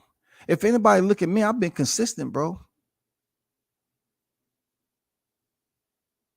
My critique is my critique, man. It's just not limited to certain people. My critique is pretty much trying to provide as much neutral, reasoning as possible. But when y'all niggas come with this childish ass shit, bro, and y'all want boxers to be, y'all want to be selective on who is the kid. When you're 20 years old, you're not a kid anymore, bro. You're not a freaking kid. You have 20-year-olds in the military that's already been to combat twice. You're not kids anymore. So I'm gonna leave it like this. Stop coming with the bullshit as if, okay, one fighter can be spoken to and talked about, but he don't supposed to respond in that way, and his father's not supposed to respond the way he does. Yeah, he's supposed to get the same energy like every other father do about their kid. What's different? Nothing's different. Nothing's gonna be different. If you're talking shit and you claim that you ain't ducking and smoking on, okay, let's sign up. And the niggas is supposed to be rocking with you. If you feel that you're taking sides on certain shit, take your side, man. Leave me out of it, man. I don't have no time to be dealing with this shit no more. Motherfuckers want to damn build up alliances and acting like a motherfucker is up here violating the law. I thought we was back. I thought it was all about boxing, where if a fighter is shining and another fighter don't like the way that fighter is shining, feel like they're better, then you should do something about it. You should then try to make that fight happen, schedule it, not just talk just to be talking, and then say way up the line, nigga, you're both 20 years old. Don't try to come at WCS like I'm speaking something that's never been done in boxing. Fighters talk that talk, and it's been fighters who step in the ring by talking that talk. Shakur Stevenson said he wanted Oscar Valdez, but they attempted to put Emmanuel Navarrete in there. But somehow, some way, Shakur Stevenson got his shot with Oscar Valdez and made it look easy, right? Even the fight that Shakur had with Jamel Herring, they used to be cool. They was under the same roof training, but Shakur Stevenson made it about competition. He didn't treat it as if they was friends.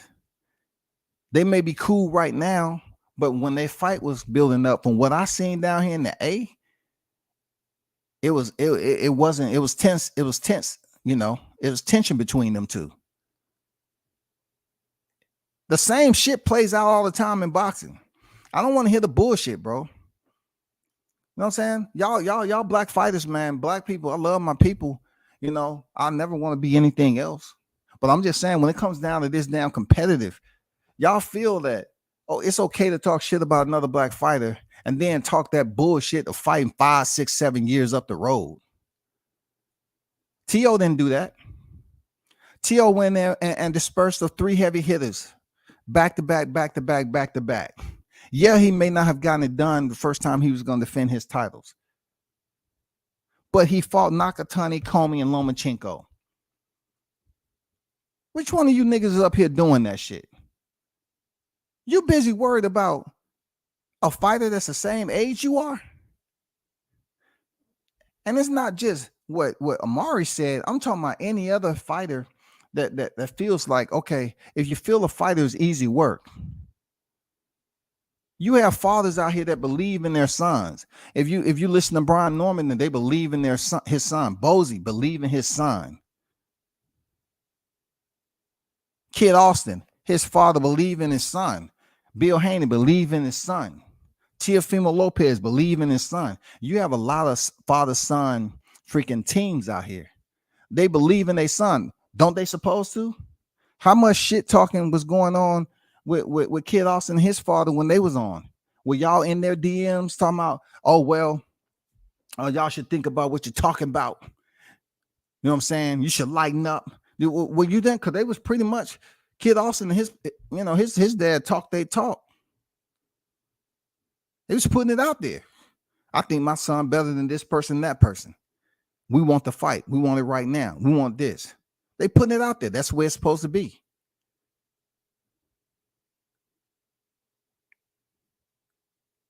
Y'all pick and choose on who you want to act like they're doing something extremely different.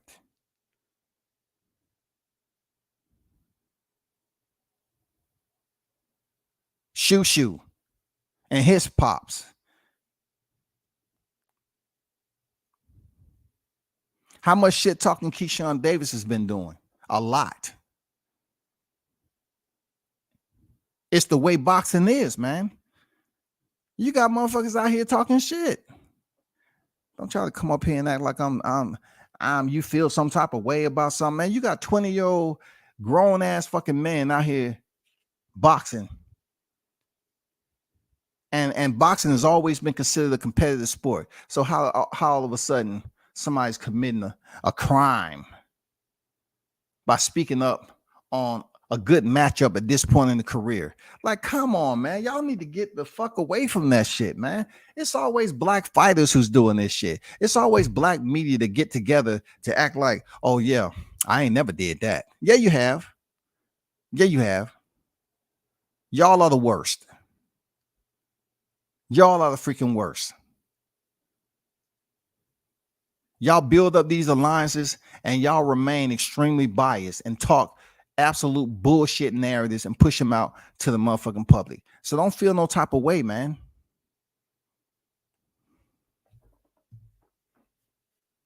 I remember they asked Boots about fighting Virgil. He responded, that's a pay-per-view fight, 3 to 4 years. Man, I'm telling you, man, I swear, man. It's my people, bro. I'm just being honest. People don't want to call it for what it is. Seriously, man. It ain't all my people, because when Floyd fought Canelo, they thought Canelo had the freaking equalizer to take Floyd out. Floyd was already an older fighter, and he fought the fight. Now the bullshit with him and Manny Pacquiao, man, nah. I mean, that's not something that was consistent or whatever. But I'm talking about the Castillo type rematches. You know what I'm saying? The Chico fights. The Gotti fight. You know what I'm saying? People say, oh man, Gotti wasn't shit. Bro, people was waiting on Floyd to step in there with Gotti.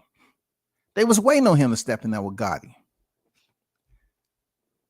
Did Jahai not give you the freaking intensity that you can gauge that a fighter that's used to boxing? The same thing I can say about Cool Boy Steph.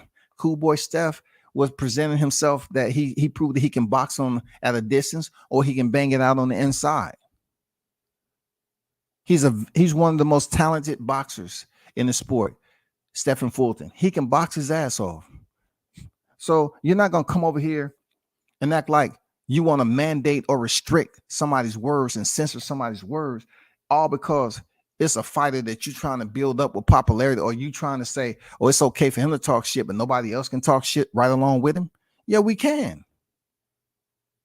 The man shows you he can take on a bigger fighter. That's the one thing about when it comes to black support, no matter how much you do, they always want you to align themselves, right?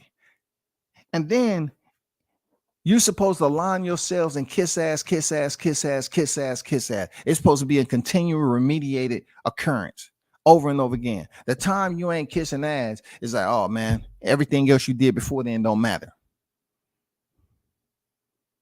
It's just the format on how it goes out here in the YTC. Everybody has their little square pool and they support the fighters they want to support. Hey, that's the way it is. But don't sit up here and zoom in on my shit.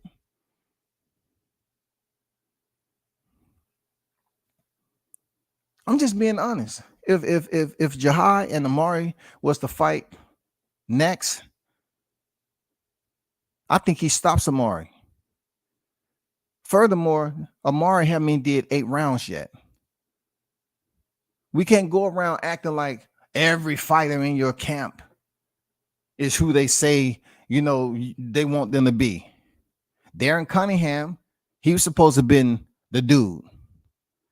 You don't have murderers roles of killers, bro. People see other fighters doing something. When people looking at Tio, they criticized it, whatever, but he kept on knocking them down and he ended up getting all the belts. What's wrong with all these others like Jihad Tucker, Kid Austin, Shoo, Keyshawn, all these up and coming young stars, man? You know what I'm saying? Shakur Stevenson. What's wrong with them talking their shit? Let them talk their shit. Keep it on boxing. Let them talk their shit. It don't get out of control unless it's black fighters. Black fighters always want to take shit to the street, bro. The cemeteries are full. They eat well of black men. But when it comes to this boxing game, stop acting on the bullshit, on the hoe ass shit when it comes to talking the talk about boxing and the competitors, bro. Boxers do it all the time.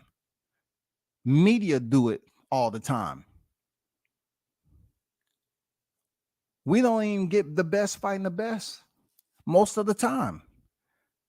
So when fighters that's building up their career and climbing the ladder, they cross paths somehow, not because they're in the same weight class, just because somebody want to take the opportunity to talk shit. Okay, let's build it up. The question was asked from TBV, right? The question was asked. Danny was asking the questions. He was trying to instigate and trying to build a fight up. He was trying to insinuate that, you'll stop him or you'll do this. Okay, if that is indeed the case, let's see this fight happen. How you gonna say you ain't ducking the smoke, but then you turn around and say it's good to fight 4 or 5 years or whatever up the line? No, bro. No, man. No, don't get mad. You a competitor? I mean, I can see if somebody had 25 to 30 wins, but we're talking about 20 years versus 20 years old. Both of y'all 20 years old, and both of y'all around the same range of wins. The fight is right here, right now. It's a good fight. So if you feel some type of way and you don't think you're ready for Jihad Tucker, all I would say is give that man his flowers and say, okay, you fought a damn good fight last time. And I was just on some bullshit. I was just talking some talk. That's all. But don't sit up here and say he didn't stand on anything. Like, come on, man. There's fighters out here that stand on shit in the ring all the time. You was very contradicting, bro. You turn around and say he didn't stand on nothing, but yet he did stand on something. You said the man was a dog. How you gonna say he a dog? And he showed you every bit of the dog nature's mentality that it takes to go in there and beat somebody the size of his opposition on that night. The dude had fought at light heavyweight plus. So how can he not stand on anything in a fight of that magnitude? No belts was on the line. It was an 8-round fight, so you have a shorter window to get the shit done. Am I right or wrong? Why can't we have some competitive brothers, black fighters, fight each other when they're young? I guess what T.O. did was a little bit too easy, huh? Because y'all looked at him taking that one L and don't look how he went in there and took that L. He went in there, bonsai balls to the walls, man, and didn't even feel 100%. He threw down, man. He went in there and tried to get the dude up out of there because he wasn't 100%. So if he can give you that type of action, all you think about is Kambosos winning the titles, or do you respect that man for going in there and leaving it all in the ring? Because guess what? I thought that's what Jahai did. I thought Jahai left it all in the ring. Ain't no ifs, ands, or buts about it. People, it wasn't one person in that motherfucker booing. One. They said, oh man, he ain't listening to his corner.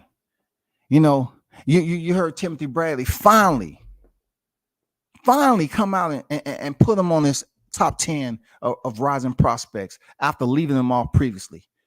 It's a work in progress, man. Come on, show these black fighters when they're young, they flowers, man. You got a lot of young hitters coming up.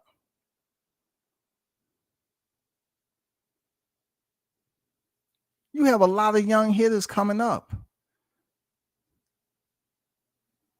It's almost like, okay, Jahad talk and be competitive and call out Xander, right? And he said, Xander, come pick your mans up. I think that's good, solid, productive trash talking. Like somehow, some way, he calls you out after a fight, and you say you don't want to fight him right now because you don't want to ruin his career. But yet somehow internally, one of his sparring partners gets sent your way that used to fight at 175 plus pounds. So right then, you're taking a fighter moving up from welterweight division, 147 pounds, to fight a heavier guy. No excuses. Look, no excuses. No excuses. No excuses. No excuses given. No ducking, no dodging, no running. They say, okay, let's go. Truth be told, behind the scenes, they said it was going to be a tough fight, bro. No ducking, no running, no dodging.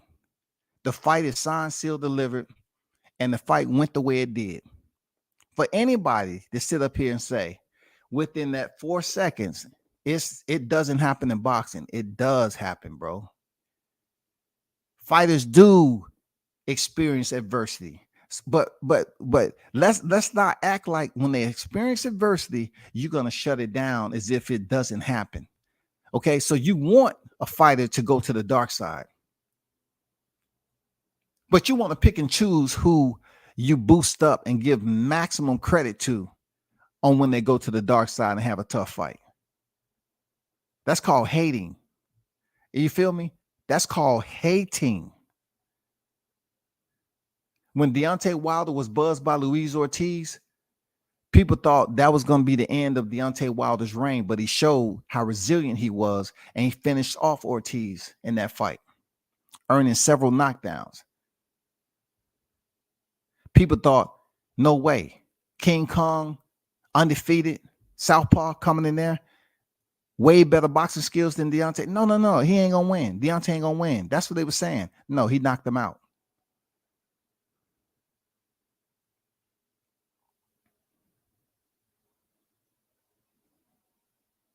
I don't know what y'all on.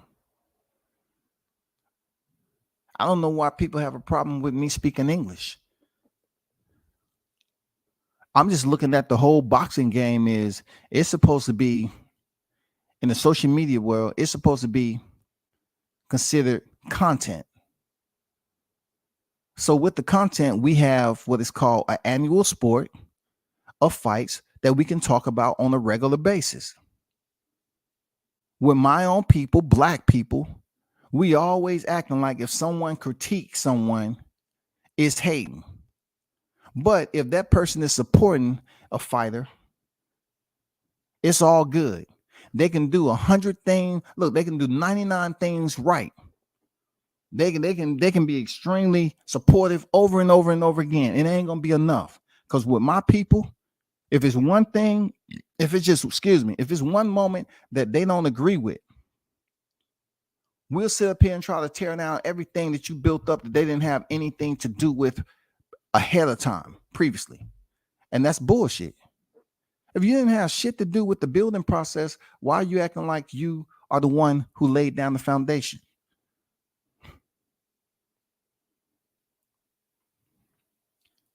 These people can run amok and fuck with any other fighter.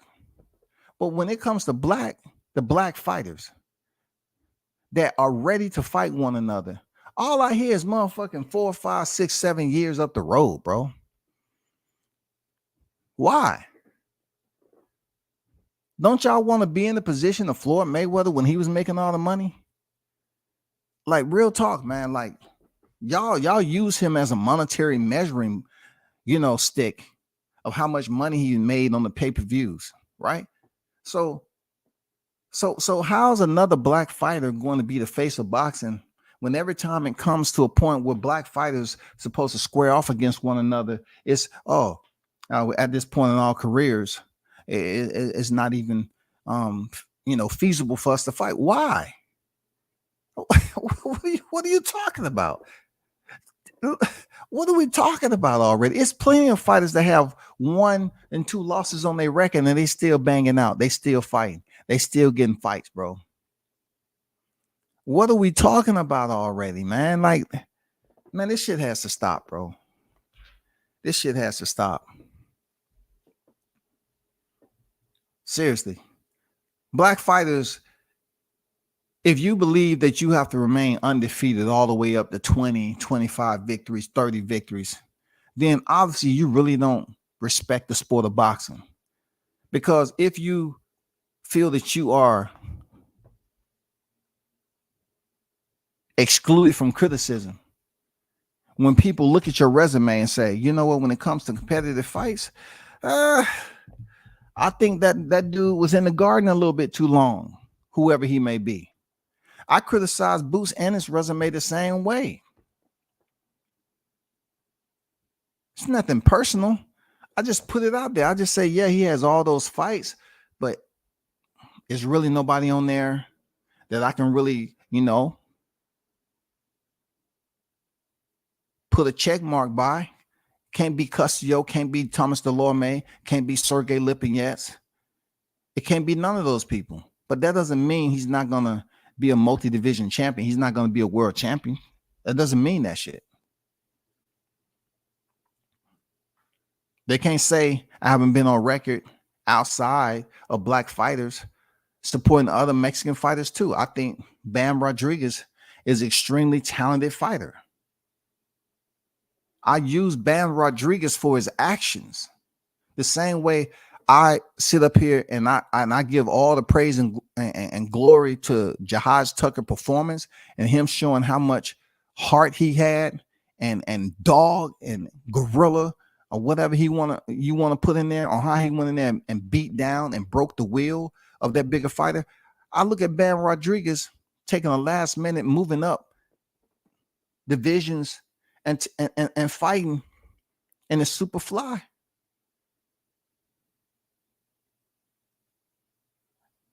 Him going in there, getting a title shot, accepting the opportunity.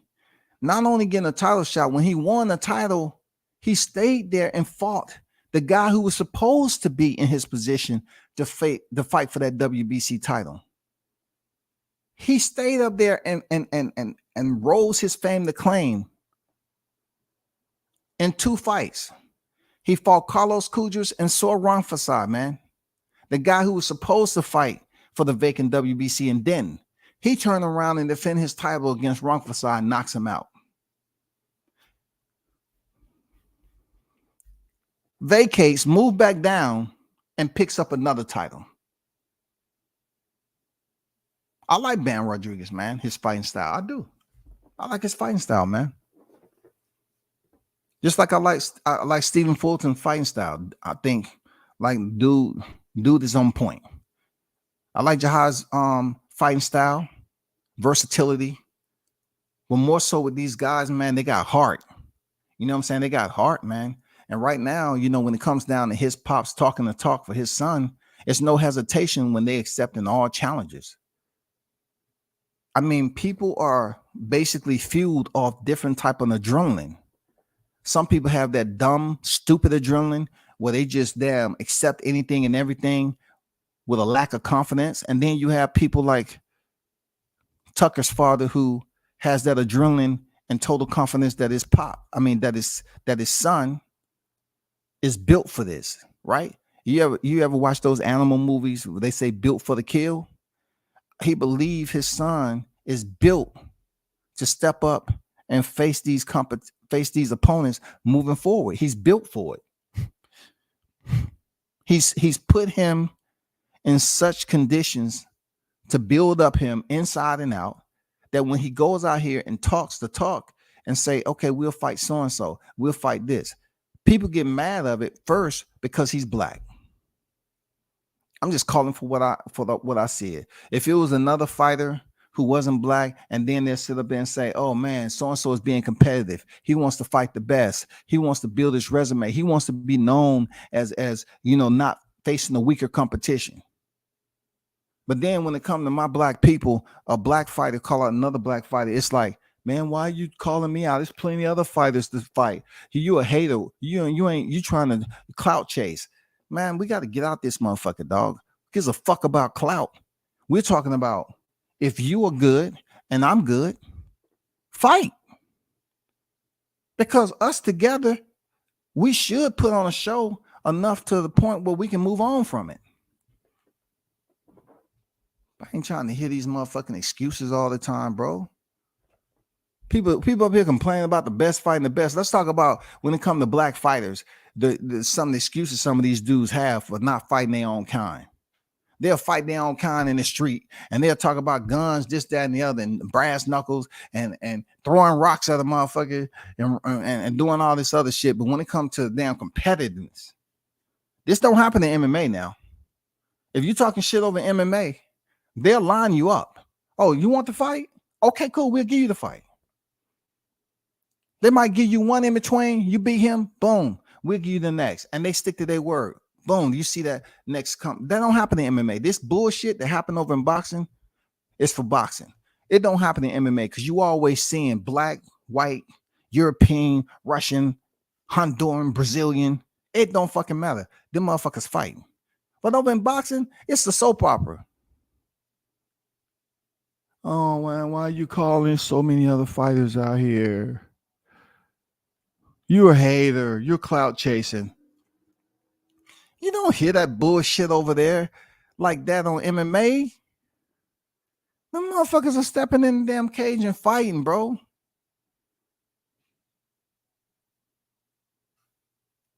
Adesanya gets stopped in the last round and they give that man the opportunity to get his title back. He goes in there and stops this man early.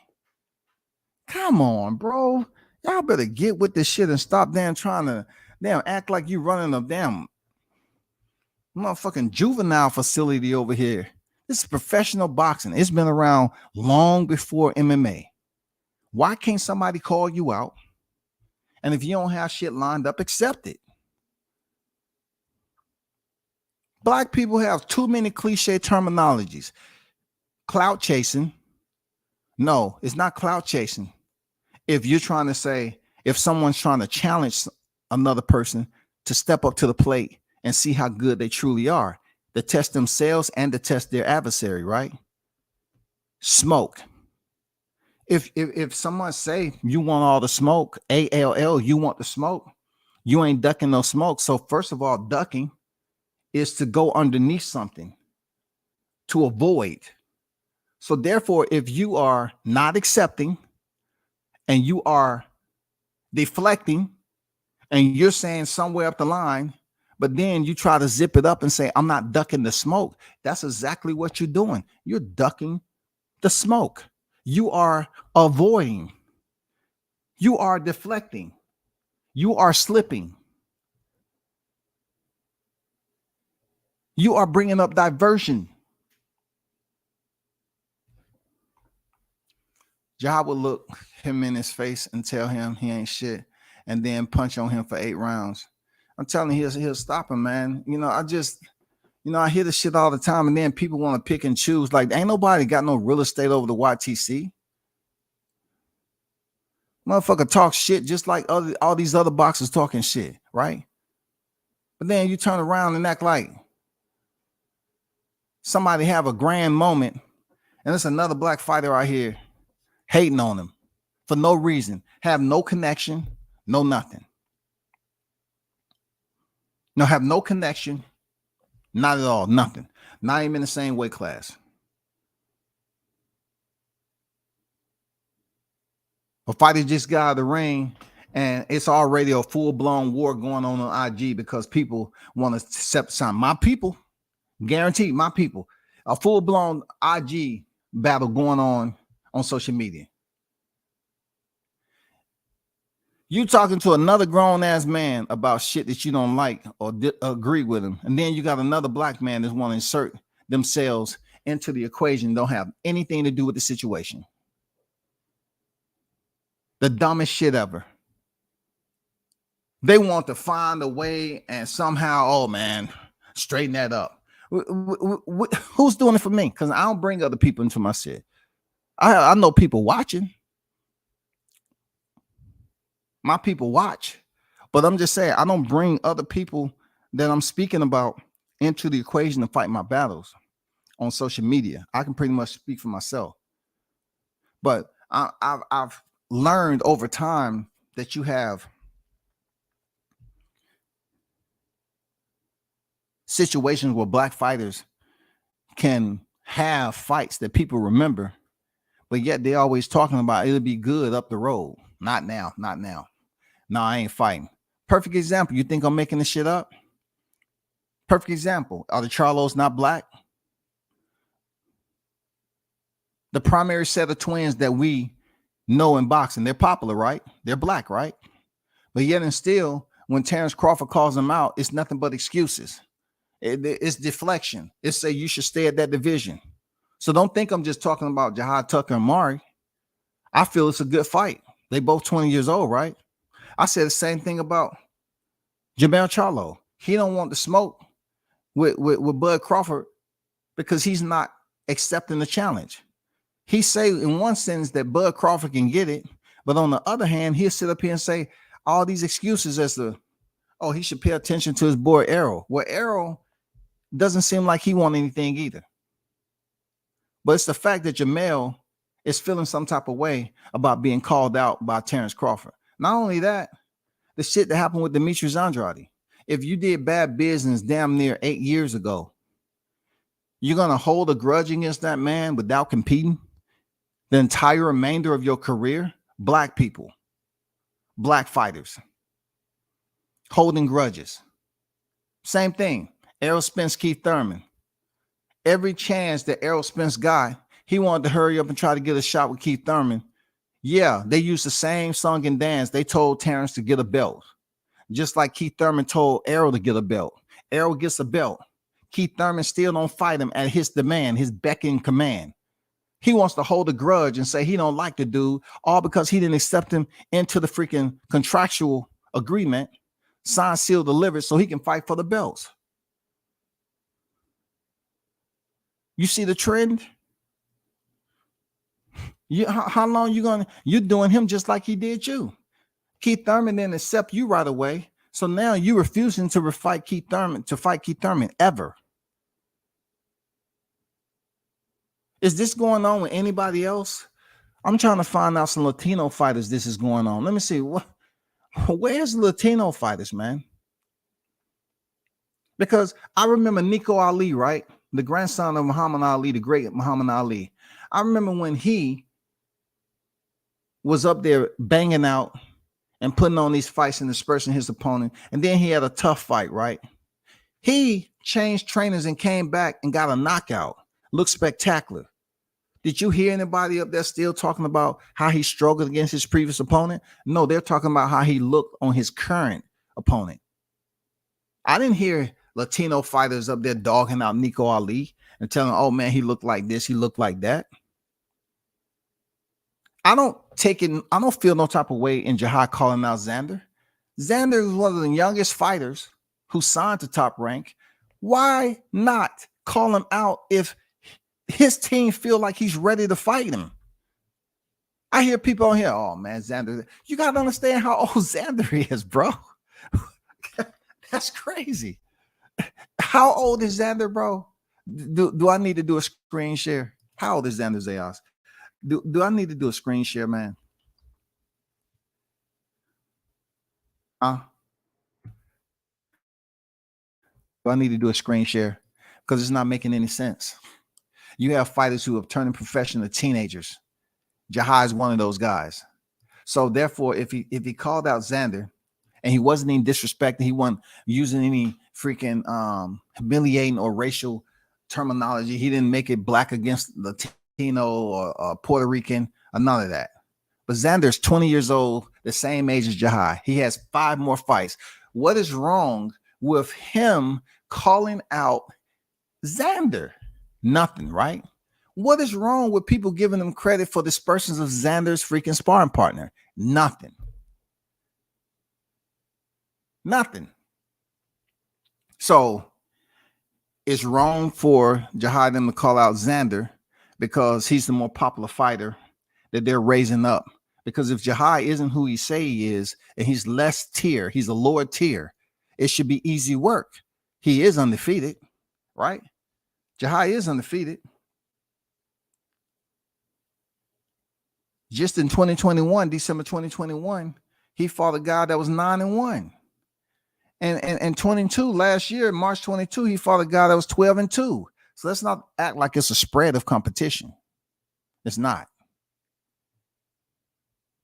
So you got 3 20-year-olds. It's on you. I mean, you got these. You got Bruce Carrington, who's a little bit older, that's still winning. They're not in the same division. That's why I'm not speaking on them though. But you have individuals that's in someone in the same division. Xander's moving up. Supposedly he's at 60. Amari's at 60. It's not much competition. Like, they're going to continue to put competition in there. But Amari's 20 years old, just like Jahai. Who's the better youth? Y'all both 20 years old.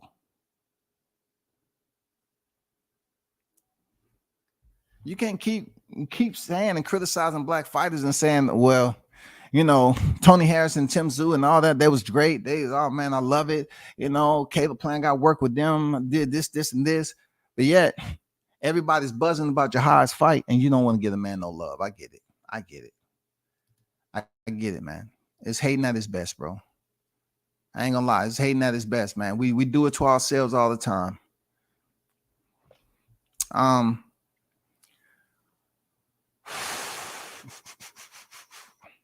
I remember there's fight Virgil. You respond. I agree. W says, talk your smack is what make people interested in fights. At least that's what I thought. And that's what we thought, right? But you got so many damn cheerleaders that go behind the scenes and act like it's okay for them to talk mad shit about their fighter, a fighter they don't like. But if they're in alliance with a fighter, they want to come over here on the fake accounts and try to drop some info as if they want to make threats. How does that work? Isn't this whole entire format? People have their sides, they have their group of fighters they support heavy. As media, you really don't supposed to have fighters that you side with. I went through a serious situation with a person at PBC of a particular fighter only because I was wearing his shirt.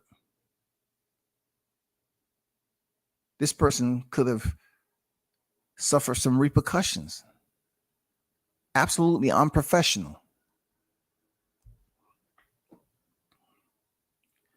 Osmosis would get stopped. Hey man, Jahai will stop that boy. Jahai will look him in the face and tell him he ain't shit, and then punch him for 8 rounds. People really need to watch that fight if they haven't seen it. Jahai showed way more than just eating a big shot. You made a very, very solid point.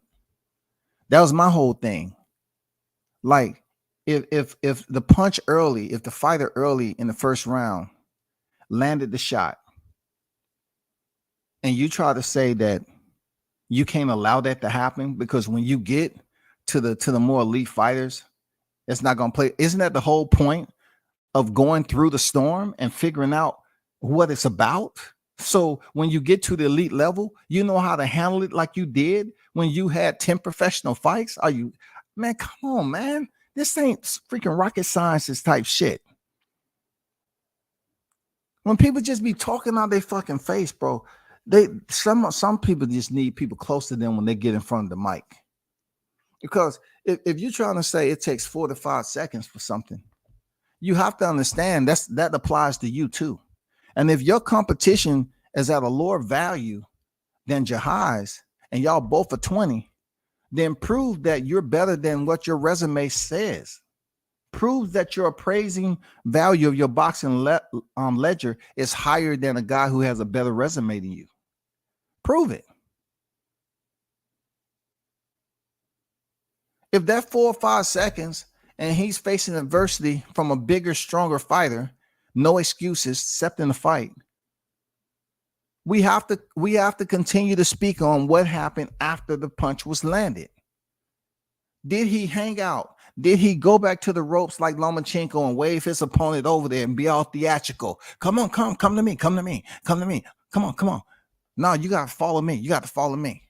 chase me around the ring like Karen Chudikin. You know what I'm saying? Did Jahai act like Corinne when he was fighting Boots? When Corinne was running the whole fight? Did Jahai act like Rashidi Ellis when he was fighting Romani Villa? Did he act like Rashidi Ellis? Did he act like Corinne Chunikin? Did he hang out on the ropes? No, he banged out, man. He formed it into an all-out close quarters war. What fans was cheering in the arena. Man, come on, bro. You can't even hate on that if you really want to. You know, you can't hate on that shit. And if you say you ain't ducking the smoke and you say you wasn't impressed, just like George St. Pierre used to say, he wasn't impressed until he got in there and a couple of times he found out that he should be impressed. You know what I'm saying? He found out he should be impressed.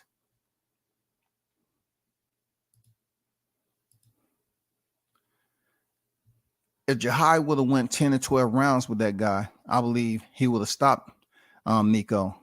Jahai walked out the ring clean. Nico's face was beat up.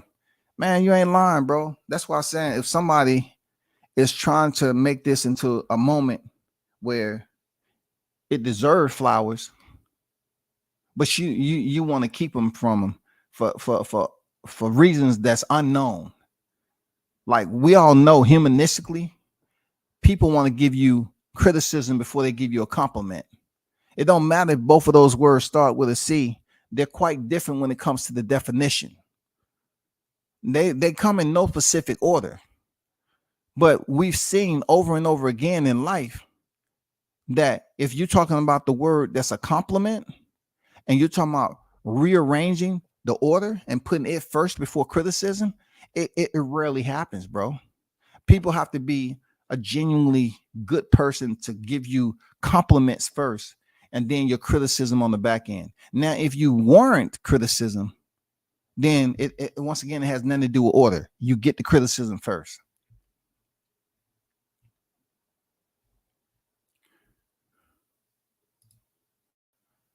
I'm just saying, bro, this is not a fight that's 5 or 6 years up the road. It makes no sense because what you're saying is you're already at 60 and you're going to be at 68 and possibly whatever you choose to do. And then Jahai is going to continue to do what he's doing, whether he has a growth spurt and how long he stays at 154. It all depends. But come on, bro. Like, really? Like this fight right now, people will tune in. You know what I'm saying? Bill Haney's side against Tucker's side. You know, Haney's team against Tucker's team. That's what it's about. That's what it's about, man. Shout out to Tony Boswell, man. Salute to you, brother. Much respect at World Combat Sports in the chat. Stop there and show support. And hit the like button. Salute, my brother. Salute to you, Tony. Appreciate you pulling up as always. Shout out to you and the fam. Barbecue quail on deck. What's going on, Don Dada? Salute to you, brother. In the building. Yeah, that's pretty much what I had to say about it because no, we just can't, extract what we want to and act like it's personal. No, I'm talking shit like y'all talk shit. If that is the fight that you want, cool. That's a fight that you should try to make. It's a different type, bro. With me, I'm looking at some of these people that I had the opportunity to be around when it comes to boxing, and you be around people where you learn a lot of stuff. You know, it's not just being educated on boxing, but the application of boxing. You know what I'm saying? And I can tell you, like with Jahai, people like myself was talking about it. Showtime was talking about him before he even had 3 or 4 fights at all. Like we was talking about him before he was even professional. But I'm talking about the application of the sweet science doesn't always get people to stand up and give a fighter their props. It doesn't always mean that if you're going mano a mano with a fighter that is doing it, like it's resonating to the crowd. That doesn't mean anything. But this fight right here, man, you had to be there to feel the energy and know that all the way up to his 10th professional fight, Jihad's proven that he can box. He has different ways on how to go about delegating his boxing authority. And in this fight, he could have hung out on the ropes and swept the outside perimeter, bro. But he broke this big motherfucker down, dog. I mean, who wouldn't identify for what it is? He broke him down, man. Just like I gave Devin props for fighting Jorge Linares the way he did. Devin fought Jorge Linares right there in the pocket. He was just too quick for him, and he was landing some great shots, and he pretty much dominated round 1 through 10. Linares caught him with one shot doesn't mean Linares dominated the entire fight. Y'all cannot come up here with the dumb shit like that. But that's something he had to go through. He dominated the whole fight up to where Linares landed one shot, and that was it. That's all people wanted to talk about. But guess what? For Jihad, the shit happened early in the fight. And from that punch on, he still was dropping dynamite, lighting dynamite, giving the fans a want, not sitting down in between rounds. Old school shit. Talking, having conversations, man.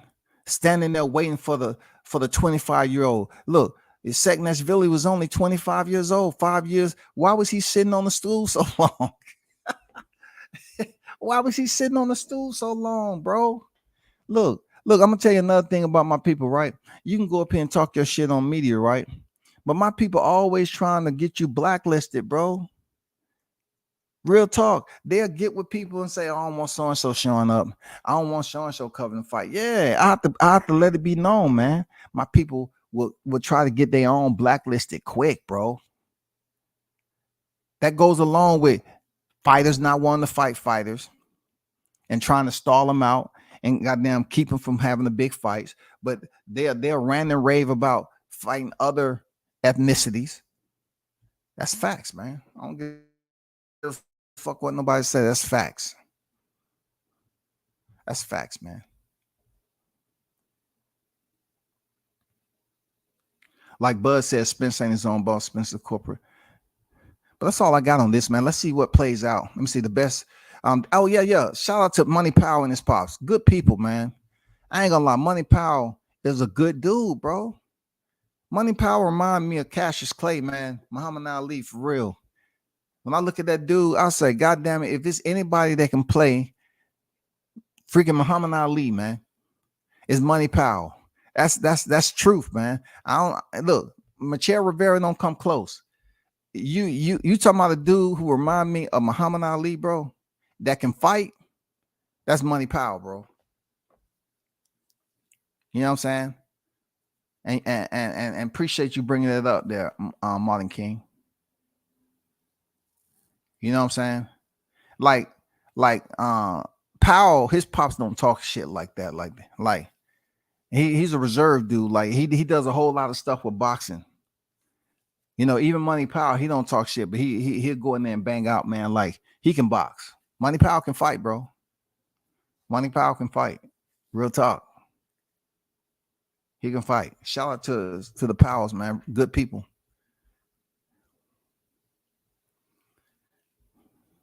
Yeah.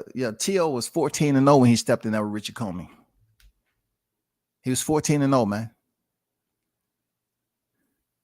He went in there to fight Lomachenko in his 16th professional fight. That's truth be told. But man, y'all hold it down. Appreciate y'all pulling up, man. I've been on here for like 2:30. You know what I'm saying? Appreciate y'all for pulling up, man. Continue to support the channel. And then the ones who rock with me already know what it is. Be sure to hit the like button on your way out, man. All right, turn up and tune in to World Combat Sports. I'm out this month.